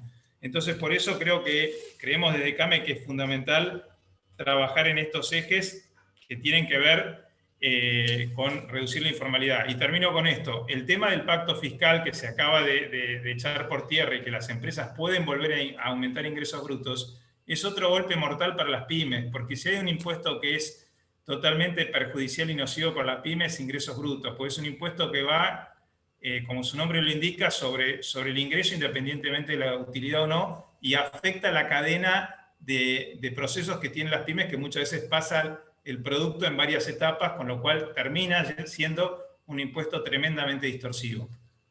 Termino con eso, gracias. Bueno, como ya hablaron los colegas antes, describieron muy bien el problema y por supuesto coincidimos 100%. Lo único que estamos intentando hacer desde ADINRA, porque también se nos presentan esos problemas, todas estas cosas que tienen que ser modificadas por ley, resulta muy difícil hablarles desde ese lugar. Lo que estamos intentando trabajar es con la gente de la FIP por lo menos para los saldos que tengan libre disponibilidad y poderlos usar, digamos, no en la parte reglamentaria, porque si no, cada vez que vamos y proponemos algo, da un cambio de nos dicen, este es un tema federal, lo hace cada provincia, este es un tema que pasa por el Congreso. Entonces estamos intentando trabajar con la AFIP en vez de automatizar y tener una velocidad que por lo menos esos saldos puedan ser de libre disponibilidad realmente, ¿no? Digamos, pero no tengo nada para agregar a lo que dijeron tanto Alejandro como Pedro, con lo cual coincidimos 100%. Gracias. Pablo, que estás como coordinador, ¿tenemos un minuto para una última consulta rápida?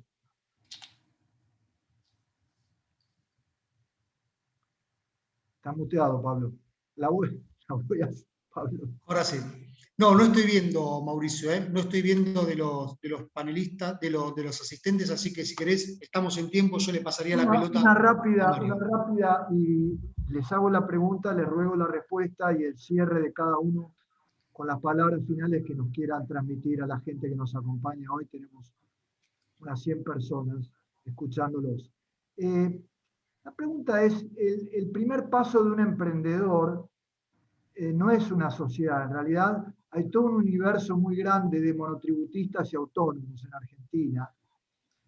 Y por ejemplo, en este anteproyecto de ley de impuesto a las ganancias quedaron afuera la no gravabilidad de los sueldos hasta 150.000 pesos es para empleados en relación de dependencia, pero los monotributistas se quedan afuera. La pregunta que les hago es si las agrupaciones de ustedes absorben o dónde ese enorme caudal de gente que empieza con una actividad económica y quiere hacerlo formalmente podría englobarse. Ale, te pido, después Pedro y Javier cerramos entonces la charla y yo de mi parte les agradezco infinitamente. Mirá, en el caso del Movimiento Nacional PYME, que agrupa todos los sectores de la economía y todos los tamaños de las empresas, la crítica es muy grande. La preocupación es enorme porque el camino que ve el PYME, que siente el PYME desde el monotributista en adelante, es que el Estado sigue haciendo lo mismo, presionando sobre la generación privada. Y entonces, desde ese punto de vista, no ve ninguna salida. Esta es la verdad.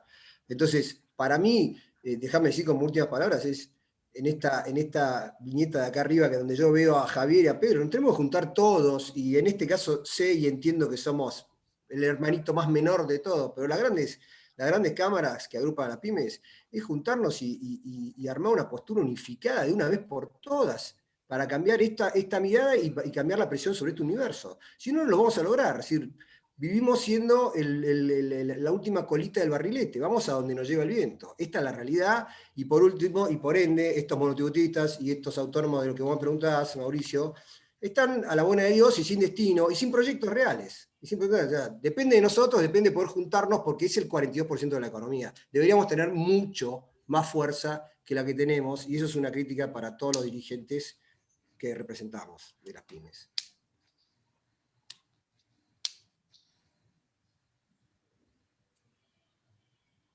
Sigo yo, Mauricio, no me acuerdo cómo era el No, coincido con Alejandro, por supuesto. Creo que tenemos en general muchísimas coincidencias. El problema a veces del otro lado, que los interlocutores no solo nos escuchen, sino que nos den cabida a las propuestas, ¿no? Nosotros hemos presentado desde CAME más de 30 propuestas durante la pandemia y seguimos presentando. Algunas se han implementado en forma parcial, otras no se han implementado.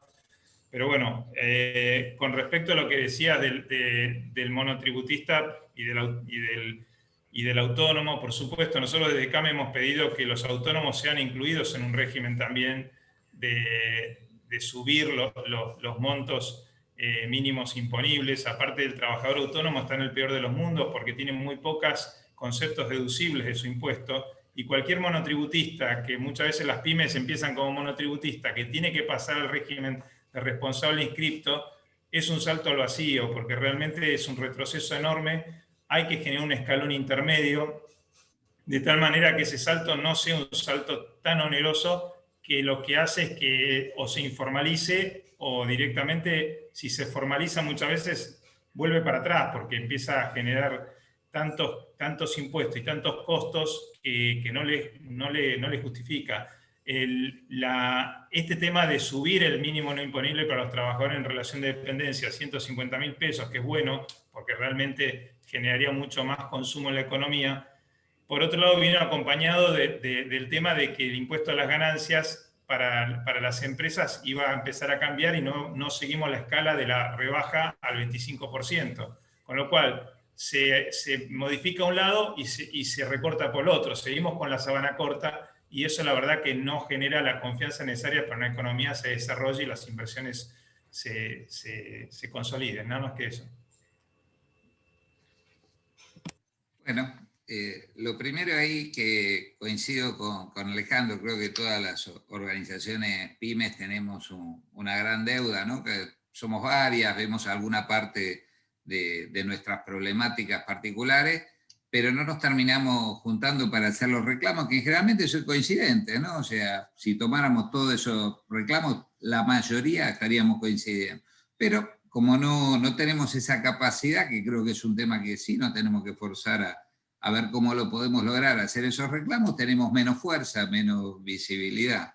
Y con respecto a lo que vos decís de los emprendedores, tenemos que hacer autocrítica, eso que estás diciendo. La verdad que nosotros no hacemos nada por ese emprendedor desde ese punto de vista.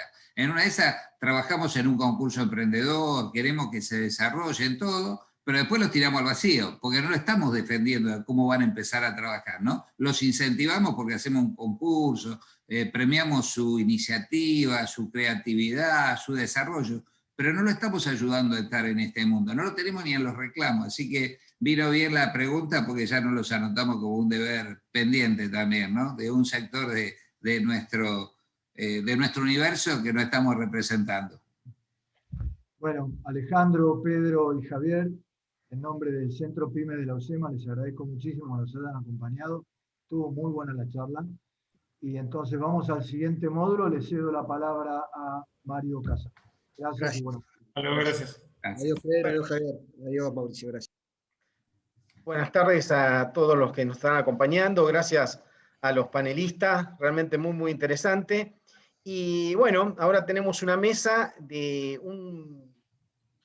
lo más importante que tienen las empresas, que son los recursos humanos, ¿sí? Creo que la tecnología y los recursos humanos son las claves. Y me voy a agarrar de dos cuestiones, algo que dijo Diana, que la salida estaría pensada en la exportación, y que tenemos que pensar en la exportación con innovación. Y por otro lado, un poco los comentarios generales de los empresarios y los miembros de las cámaras, ¿no? Que el objetivo es generar trabajo en un país empobrecido, en un país que está con mucha desocupación. Entonces nos pareció que era oportuno charlar un poquito del tema de recursos humanos y ver cómo se ven desde la academia, cómo se ven desde la gente que está especialmente en el tema de los recursos humanos. Déjenme presentarles a quienes me acompañan. Quiero presentar en primer término a Damián Bajovic. Damián es economista de la Universidad de San Andrés, tiene un MBA en el London Business School y es el director de Byton Group. Byton Group es un grupo empresario focalizado en servicios de recursos humanos, tecnología y marketing, ¿sí? Además que como buen empresario y para trabajar en el tema PYME, creo que es un gran esforzado, Damián, porque es uno de los pocos argentinos que ha cruzado a nado el Canal de la Mancha. Eso para darle un poco el incentivo de la fuerza a los empresarios PYME, ¿no? Por otro lado, quiero presentar a Fernando Troilo. Fernando es sociólogo, doctor en sociología de la Universidad Católica Argentina, es magíster en dirección de empresas en esta casa, en la UCEMA, es el director del posgrado de recursos humanos de la Universidad del SEMA, y es el director de FT People Consulting, especializado en el tema de recursos humanos. Y además de eso tenemos la presencia, además de ellos dos, de Ignacio Funes de Rioja. Ignacio es egresado de la Universidad Católica Argentina, es máster en Law de Duke University School of Law, es socio del estudio Funes de Rioja y Asociados, especialista en Derecho Individual y Colectivo, asesora a empresas y cámaras empresariales en negociaciones y paritarias en diversas actividades. Es también profesor de la UCEMA y miembro del Consejo Superior de esta universidad. Así que bueno, Fernando, Damián, Ignacio, muchísimas gracias por acompañarnos. Como convinimos, esto va a ser una charla distendida, como fueron las anteriores, así que les pido siéntanse con la libertad de interrumpir y de sugerir lineamientos. Yo, para arrancar un poquito el tema, quisiera hacer la primera pregunta a Damián, ¿sí? Damián, ustedes como, digamos, una empresa dedicada al tema de los recursos humanos, están permanentemente en contacto con la demanda y la oferta de trabajo, llamémosles así, ¿no? Viendo un poco hacia dónde va, qué dificultades tenemos, y nos gustaría que nos hablaras un poquitito de tu visión con respecto a en qué situación nos encontramos en esta coyuntura, y qué pensás que deberíamos hacer para tener una fuerza de trabajo adecuada a los desafíos de las pymes y de la situación en que está nuestro país. Así que esa es un poco la consulta, Damián. Dale, gracias Mario. Y veo ahí que me pusieron en el título de la intervención el concepto del futuro de las fuerzas laborales o el futuro del trabajo. Y a mí siempre me llama la atención tratar de unir un concepto tan certero y fundamental como es el derecho universal al trabajo con algo tan incierto como es el futuro, ¿no? Pero bueno, voy a tratar de alguna forma darle justicia a estos dos términos. Y permítanme un pequeño ejercicio. Quiero hacer un poco de revisionismo histórico e ir atrás al año 3 AC, el año 3 antes de COVID, 2017, de qué estábamos hablando de lo que era el futuro de las fuerzas laborales, ¿no? Y a nivel mundial estábamos viendo cosas como, por ejemplo, que el 50% de las actividades que hacemos todos los días los trabajadores tienen el potencial de ser automatizadas, el hecho de que 6 de cada 10 trabajos tienen más de un 30% de sus actividades con potencial de ser automatizadas, etc. Como corolario, muchos proyectaban a un desplazamiento masivo de la fuerza laboral mundial de hasta casi 400 millones de individuos, ¿no? Para el 2030. En ese contexto estábamos en el 2017 mirando la fuerza laboral mundial, de la mano obviamente de la digitalización, la automatización y la reconversión de un montón de estructuras productivas. Ahora vamos al año cero, al año CC, el año cero COVID, 2020, y lo que tenemos, las últimas estadísticas de la Organización Mundial del Trabajo, dicen que en el segundo Q del 2020, el mundo perdió el 18,2% de las horas trabajadas. Es decir, 522 trabajos de tiempo equivalente completo fueron desplazados. Lo que pensábamos en el 2017 que iba a pasar en 2030, en tan solo un par de meses, pasó. Desde ese punto de vista, cualquier análisis o proyección que teníamos sobre el mundo del trabajo, nos vimos obligados a replantearla. Y esto realmente fue muchísimo más impactante para América Latina, donde ese 18,2% se convierte en un 32% de las horas trabajadas en América Latina para Q2 2020. Estamos hablando del 32% de las horas trabajadas en un momento dado.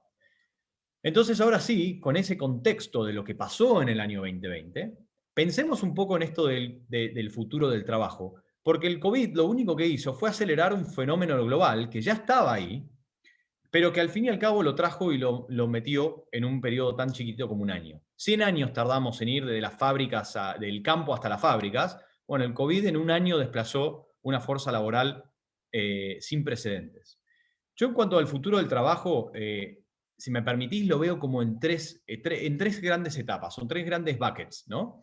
Por un lado están los trabajadores y las empresas digitales hoy.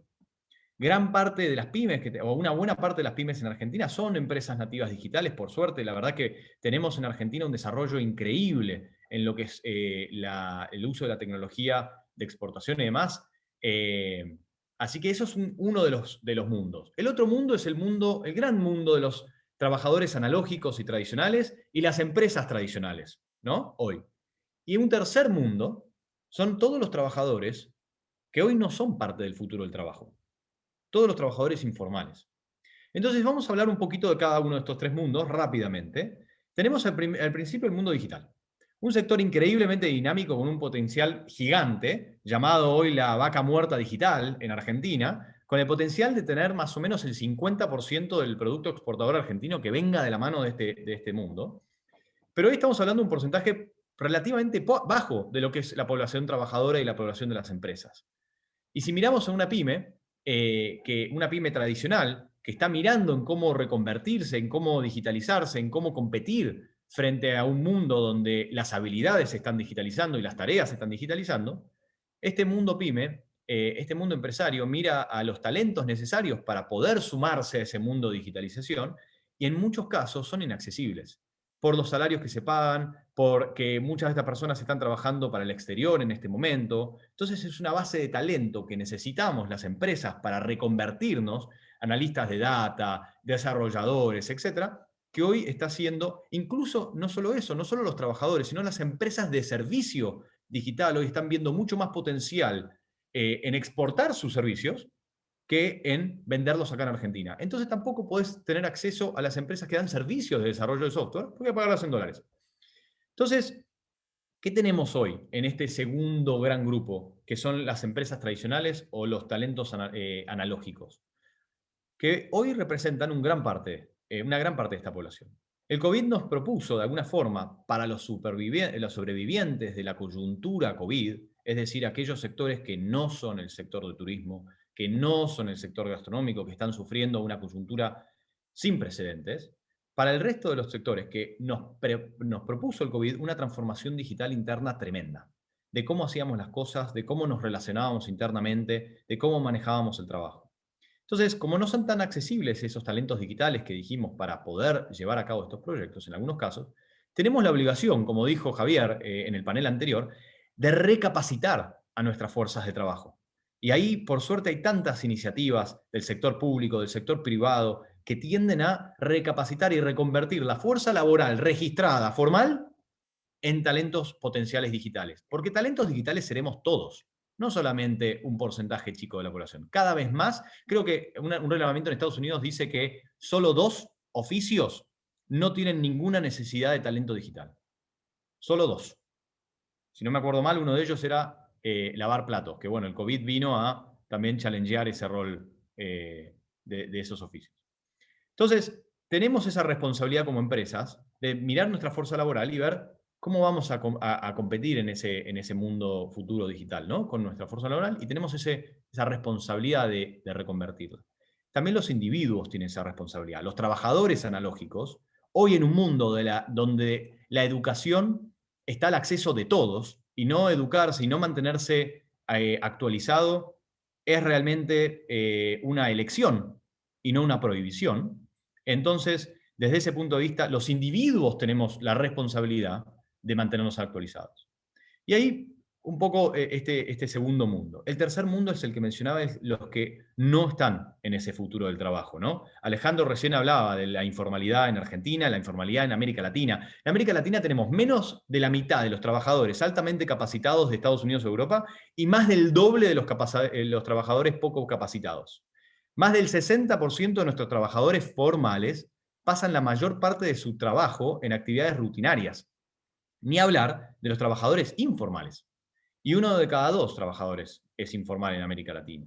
Entonces, el gran desafío, que lo tienen principalmente el sector público, pero también el sector privado, es el cómo nos preparamos para ese futuro del trabajo y generamos empleo formal y registrado y asumimos este rol que tenemos como sociedad. Hablamos en el panel anterior de qué necesitan principalmente las pymes para poder formalizar a esa gran parte de la población trabajadora que tienen el potencial de alguna forma u otra, ampliar la base sobre la cual generamos toda nuestra política de seguridad social y demás, que hoy es una minoría de la República Argentina. Entonces, ahí es donde tenemos que mirar al sector público y al sector privado para proponer iniciativas, para generar realmente incentivos que bajen el costo laboral total para la formalización del trabajo. Nuestro sector, en ese caso, el sector de las empresas de servicios eventuales, tiene un rol hoy que podría ser muchísimo mayor. Estaba mirando estadísticas, el 70% de nuestros clientes de nuestro sector son pymes y un promedio de utilización sobre su base de empleados del 11% de empleo eventual. Es un montón, pero ¿qué pasa? El universo de empresas que realmente usan esta figura son muy pocas, porque los incentivos no están. Los incentivos son obviamente las pocas estructuras de recursos humanos o apoyarse en la capacidad que tiene nuestro sector en manejar el tema de la litigiosidad. Pero bueno, acá hay una gran oportunidad porque gran parte de nuestros trabajadores tienen su primer empleo a través nuestro o vienen de la informalidad y consiguen un trabajo formal a través nuestro.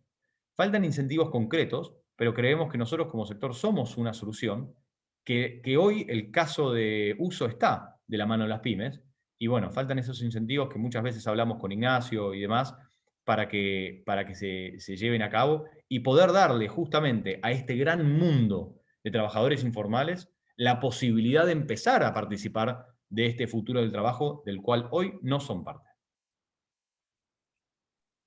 Gracias, Damián. Clarísimo.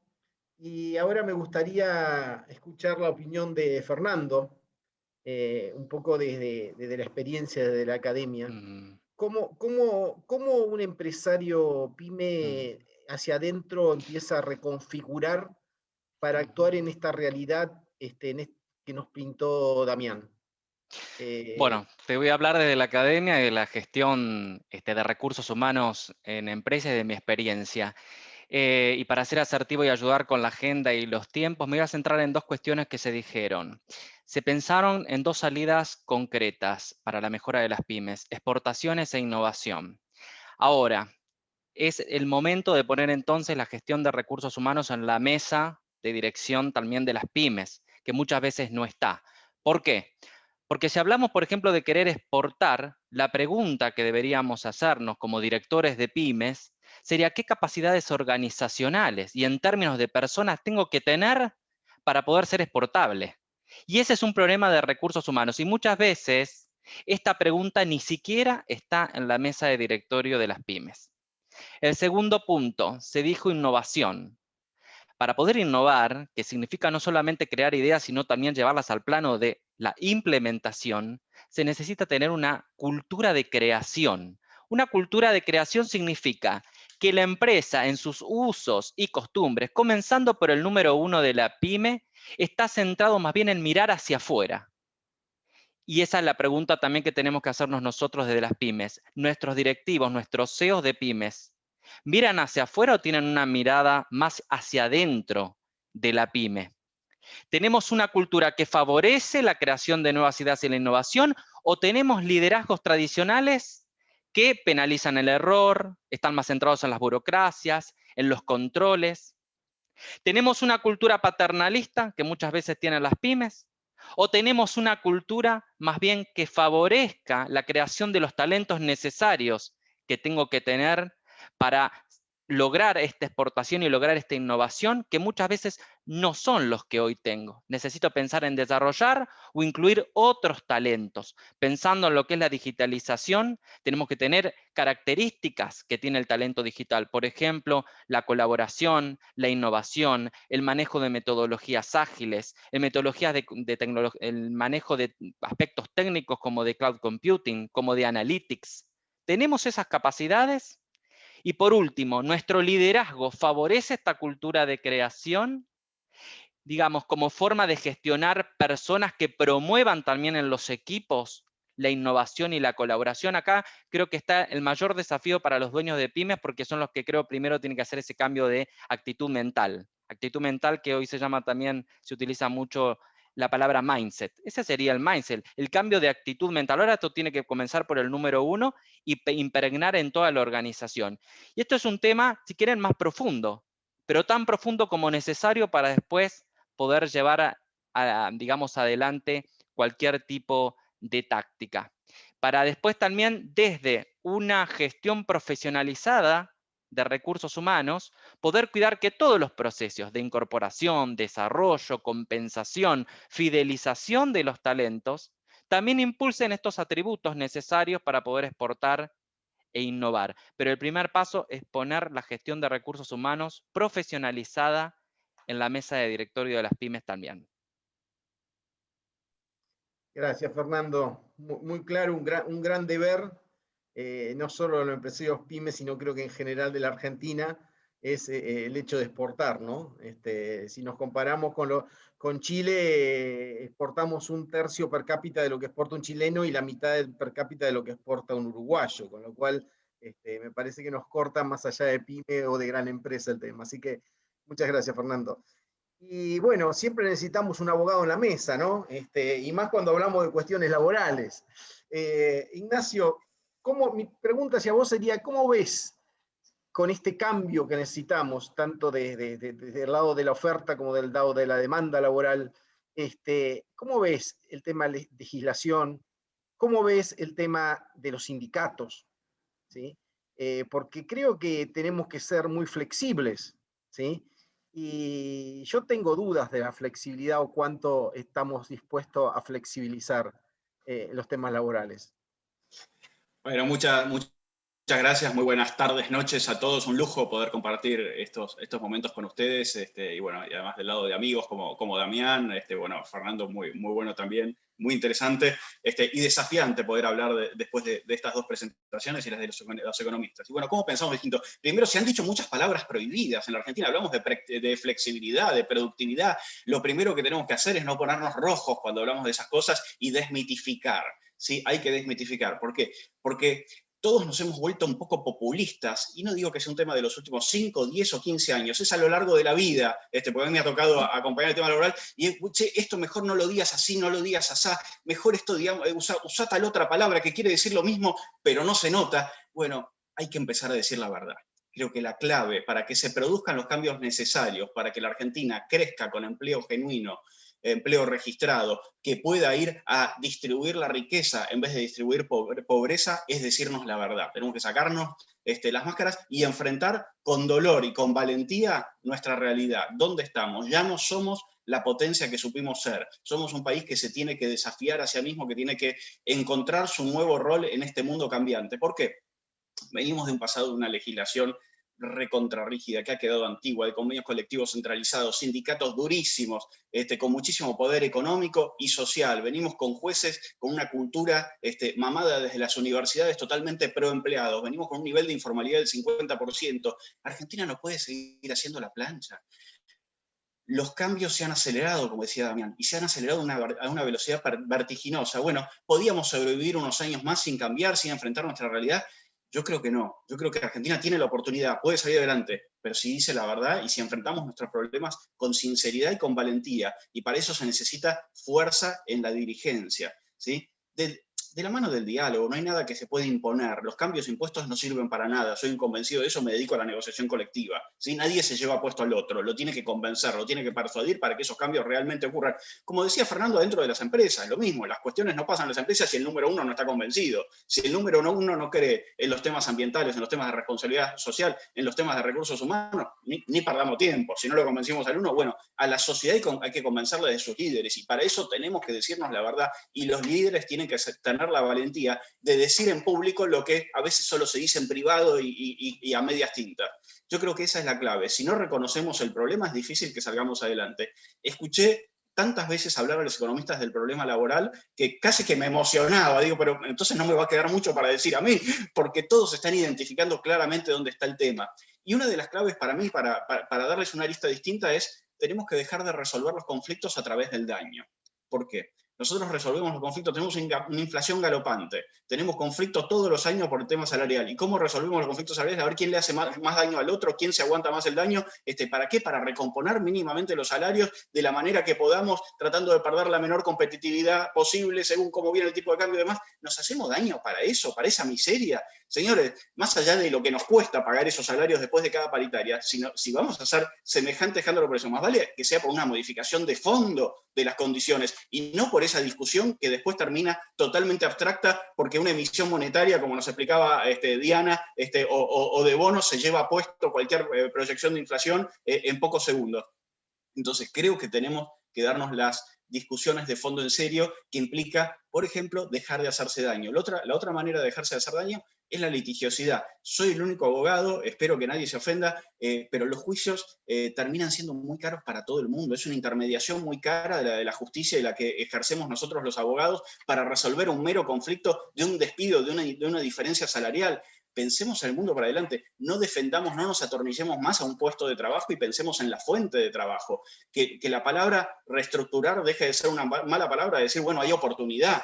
Y esto, si uno lo traslada en la litigiosidad, hay tantas otras maneras de resolverlo, sea con mecanismos alternativos de resolución de conflictos, más sencillos, más rápidos, mejores para el trabajador, como también pensar si en lugar de discutir una indemnización por despido, no tenemos que discutir un seguro por desempleo como el que tiene la UOCRA, o desmitificar y quitarle las barreras a la intermediación en la contratación, que hay algunas barreras que existen legalmente y otras que surgen de mitos, y permitir que se pueda contratar más a través de agencias, con lo cual está asegurada el pago de la contraprestación en caso de que se extinga la relación laboral.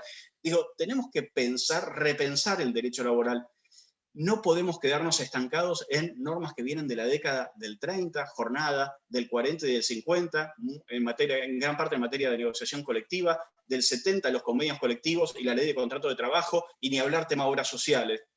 El tema obras sociales, a ver, vemos constantemente cómo se discute entre la política y los sindicatos el aporte tal a la obra social, entonces liberaron fondos, no liberaron fondos. Señores, ustedes que son los pymes que generan empleo, están muchas veces sosteniendo obras sociales que en su momento agarraron un montón de monotributistas y están subsidiando desde el empleo formal a parte de los monotributistas que consumen salud mucho más allá de lo que pueden aportar. Digo, y de ninguna manera estoy diciendo desamparar a nadie, digo, distribuyamos las cargas de lo que implica nuestra sociedad y fomentemos realmente relaciones sanas con costos directos blanqueados y costos indirectos mínimamente razonables. No se puede tolerar que se le cargue al empleo formal los costos directos e indirectos que se le carga, porque esto detona en 50% o 45% de informalidad. Pero ¿qué es mucho más grave de todo lo que estoy diciendo? En los últimos años, aún pasando por la administración Macri, no se ha generado empleo privado en la Argentina, no ha crecido el PBI per cápita en la Argentina, en serio.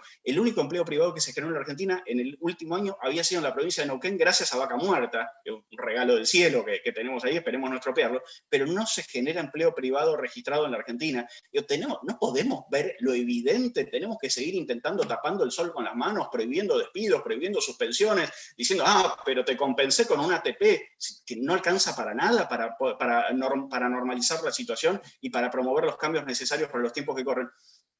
Digo, todo esto implica sincerarse, confiar y dialogar y animarse y tomar riesgo. Y para eso la dirigencia empresaria, sindical y política tiene que animarse a tomar el riesgo de cambiar. Es mucho más fácil ser conservadores. Somos todos recontra conservadores, no cambiamos nada, miramos para otro lado, no atendemos la realidad. Hay que sentarse en la mesa dispuestos a negociar en serio. Y para los empresarios pymes, para mí es fundamental que su voz se haga escuchar. A veces parece que no tenemos recursos suficientes y mandar a una persona a una cámara empresaria, no, pero no hay tiempo para esto. Mandar a una persona que hable en una universidad, no, pará, pero me debe tal informe, tenemos que hacer cual otra cosa. No alcanza con los recursos que tengo. Bueno, señores, es una inversión. Hacer escuchar su voz, tener una agenda concreta, seria de trabajo y demás, cosa que hacen muchos de los que han hablado acá y que están acá, no la hacen todos, porque con la cantidad de empresarios pyme que tenemos que tener muchísima mayor peso en la representación empresaria pyme. Entiendo que se hace mucho con lo que se tiene, pero creo que se debería tener mucho más y que se podría tener mucho más para poder decir, comunicar, explicar esta realidad de la mejor manera posible. Cuantas más voces las expliquen, quizás más fácil sea que se entiendan y que se pueda reconocer la necesidad de tratar todos estos temas. Perdón por la extensión de esta primera charla o exposición. Clarísimo, Ignacio, y un poco quiero hacer una reflexión y después me gustaría dejarle la palabra finales a cada uno de ustedes. Creo que todos estamos de acuerdo en que esto, como decían en el campo, hay que barajar y dar de nuevo, ¿no? Como que necesitamos revisar, romper viejos paradigmas y ir por algo que sea sincero, que sea transparente y que nos lleve a un crecimiento del país. El tema es cómo hacerlo, cómo llegar a ese acuerdo. Y un poco, lástima, Luis Tonelli no está, creo que se retiró, pero la pregunta sería, ¿cómo desde lo político se puede hacer para consensuar eso? Y bueno, ahí ese es el tema. Así que bueno, me gustaría finalizar con las palabras de cada uno de ustedes. Damián, ¿estás por ahí? Y si no, vamos a Fernando. Damián justo se bloqueó su...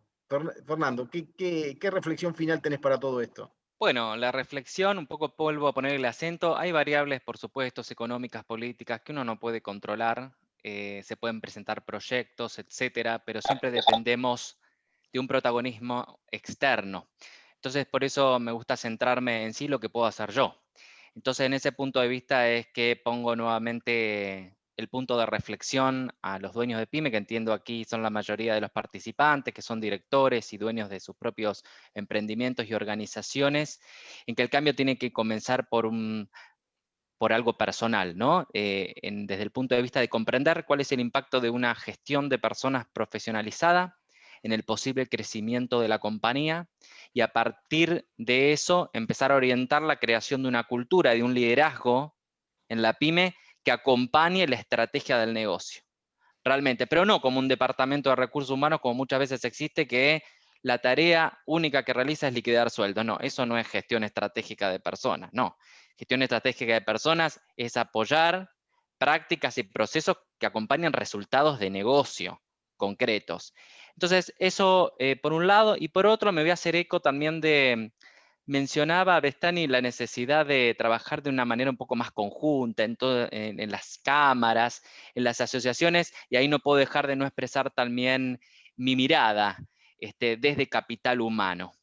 Las organizaciones que son cámaras, en todos los sentidos, en el área de recursos humanos también tenemos nuestras propias asociaciones que tienen un estilo de conformación tradicional. En general son tipo de organizaciones, las cámaras profesionales, etcétera, de tipo tradicional. Esto implica que tienen una estructura jerárquica. Este tipo de estructuras en el ámbito privado están tornando a mudarse a otros tipos de estructuras que favorecen la colaboración y el trabajo en conjunto. Entonces me quedé pensando si esa forma de estructura propia no le funciona también como una traba para pensar esto que Bestany decía de la necesidad de juntarse y trabajar proyectos juntos. Entonces, mi invitación para quienes dirigen y encabezan este tipo de asociaciones y cámaras es trabajar como lo hacen las organizaciones ágiles, por proyecto. Poner un proyecto con un objetivo concreto, invitar a representantes de las distintas cámaras, asociaciones, a que se unan en células de trabajo, que iteren, que trabajen, que vayan presentando a todas las asociaciones del producto. Pero es una forma de salir de esas estructuras burocráticas estancas que tienen estas organizaciones, que tradicionalmente son las formas en que las organizaciones, las empresariales, empresas, asociaciones, cámaras, se han conformado. Pero creo que a futuro quizás no son tan útiles o no pueden agregar tanto valor. Gracias nuevamente a Gracias, ustedes por la Fernando. invitación a participar. Un gusto también compartir con Damián Ignacio este último panel. Gracias, Fernando. Damián, las últimas reflexiones. Perfecto, ya volví, estaba en el teléfono muleto, pero bueno, ya estoy por acá. La verdad que muy de acuerdo con Fernando desde el punto de vista de que las organizaciones, sean pymes, sean grandes empresas, claramente lo esencial y lo primordial primero es el negocio, ¿no? Es la visión del negocio. Pero hoy en día, en esta coyuntura, en esta realidad, el negocio tiene que apoyarse en dos grandes pilares. El pilar de la gestión humana, la gestión estratégica humana, no el departamento de administración de personal, la gestión estratégica humana y el talento hacia adelante, y por otro lado, la tecnología. Esos son los dos pilares que sustentan el negocio sustentable del futuro. Y vos recién, Mario, preguntabas qué hace falta para empezar a darle forma a la potencial solución que hablaba el panel anterior. Y bueno, hace falta un nuevo pacto social. Hablaban de la ley del teletrabajo y cuál va a ser el impacto en las pymes, y la verdad es que va a haber impacto, principalmente no porque legalmente se pida A o B o demás. Eso es una coyuntura como en Argentina, que estamos entre la espada y la pared legal todo el tiempo. Pero eso no es el real cambio. El real cambio es el núcleo social, de que tanto empresas como trabajadores hoy, gracias al impacto lamentable del COVID, están pensando en otra cosa.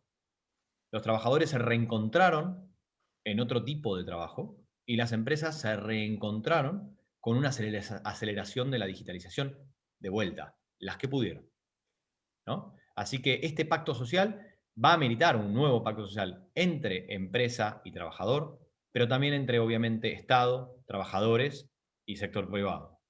Y voy a sumar acá entidades educativas que son realmente el futuro del trabajo en la Argentina. Gracias, Damián. Y lo dejamos cerrar a Ignacio, una reflexión final sobre la posibilidad fáctica de llevar adelante todo esto que estuvimos charlando, y vos que estás permanentemente en contacto con los sindicatos, ¿cómo ves desde ese lado el panorama? ¿Están dispuestos a sentarse a la mesa? Mira, yo conozco muchos muy buenos dirigentes sindicales que están dispuestos a sentarse en la mesa y que han hecho, por ejemplo, Vaca Muerta. Vaca Muerta, hubo un dirigente sindical que se animó a sentarse y a resignar todo lo que había que resignar para que eso fuera una realidad y le diera oportunidad a un montón de gente, trabajadores de todo tipo que pudieron... Entonces ahí tenés un ejemplo. Y conozco muchos otros dirigentes sindicales, no voy a hacer nombres, que están dispuestos a hacerlo, que saben que es necesario hacerlo. Ahora hay que generar los ámbitos, hay que generar el ámbito para eso. La educación es clave, ¿sí? Porque el dirigente también tiene que poder bajar a su gente esta nueva realidad y la necesidad del cambio. Entonces, entre todos tenemos que colaborar en materia de educación, de reentrenamiento y demás, y todos seguramente tenemos que resignar un poco. Eso también hay que tenerlo claro. Para que el cambio se produzca, hay muchas veces que es difícil enfrentar cierto diálogo con total sinceridad si uno no reconoce que hay ciertas cosas donde encuentra el huequito, donde le encuentra la vuelta y toma una ventaja competitiva respecto del otro, etc. Y eso también hay que estar dispuesto a dejarlo de lado y a ceder un poco para poder mirar a Argentina a mediano o largo plazo. Ahora, es imperioso. Yo soy un convencido de que no nos queda mucho más tiempo para no hacerlo. Entonces me decís, ¿crees que lo vamos a hacer? Creo que no tenemos mucha alternativa más que poner toda la carne en el asador, hacer todo nuestro mejor esfuerzo para que esto ocurra y pronto. Si no, nos vamos a haber quedado muy, muy atrás como sociedad respecto de las sociedades del conocimiento, de la sociedad que evoluciona, del mundo desarrollado, de los países que realmente generan oportunidades. Y me decía alguien hace pocos días que su principal competidor respecto de sus recursos humanos hoy no son otras empresas en Argentina, son las empresas en el exterior que se los llevan. Entonces eso es muy grave. El capital humano es mucho más importante que los maravillosos recursos naturales que hemos heredado en nuestra tierra. No los perdamos, defendámoslos contándonos la verdad y diciendo lo que hay que decir para que estos cambios, y haciendo lo que hay que hacer para que estos cambios se puedan producir. Bueno, muchísimas gracias a los tres, la verdad que fue una charla, nos quedó corto el tiempo, es para hacer una jornada completa de este tema. Yo me quedo como, bueno, todos nos vamos con deberes, y lo importante es, creo que de estas reuniones, llevarse cosas para hacer.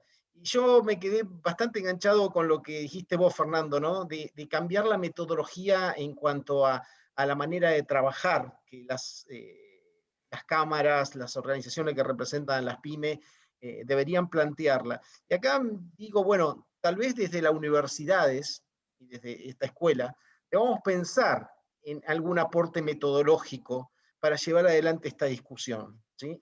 Tanto la discusión de consensos como la discusión de la representatividad de las cámaras. Creo que a veces la metodología puede ayudar a ese diálogo que necesitamos. Y a veces creo que somos demasiado latinos, demasiado emocionales, y no aplicamos mucha metodología. Así que creo que eso es un deber para charlarlo los que trabajan en estrategia. Muchísimas gracias a los tres, ha sido un placer en estar con ustedes en este panel. Y bueno, Pablo, creo que damos por finalizada esta jornada, agradeciendo a los que estuvieron hasta el final. Perdón por los horarios, porque se nos fueron un poco los tiempos, y bueno, ya nos estaremos poniendo en contacto nuevamente por la próxima actividad gratuita del CDPyme de UCEMA. Gracias, gracias a todos. Bueno, gracias, Mauricio. Gracias a todos. Muchas gracias, hasta luego, muy amables.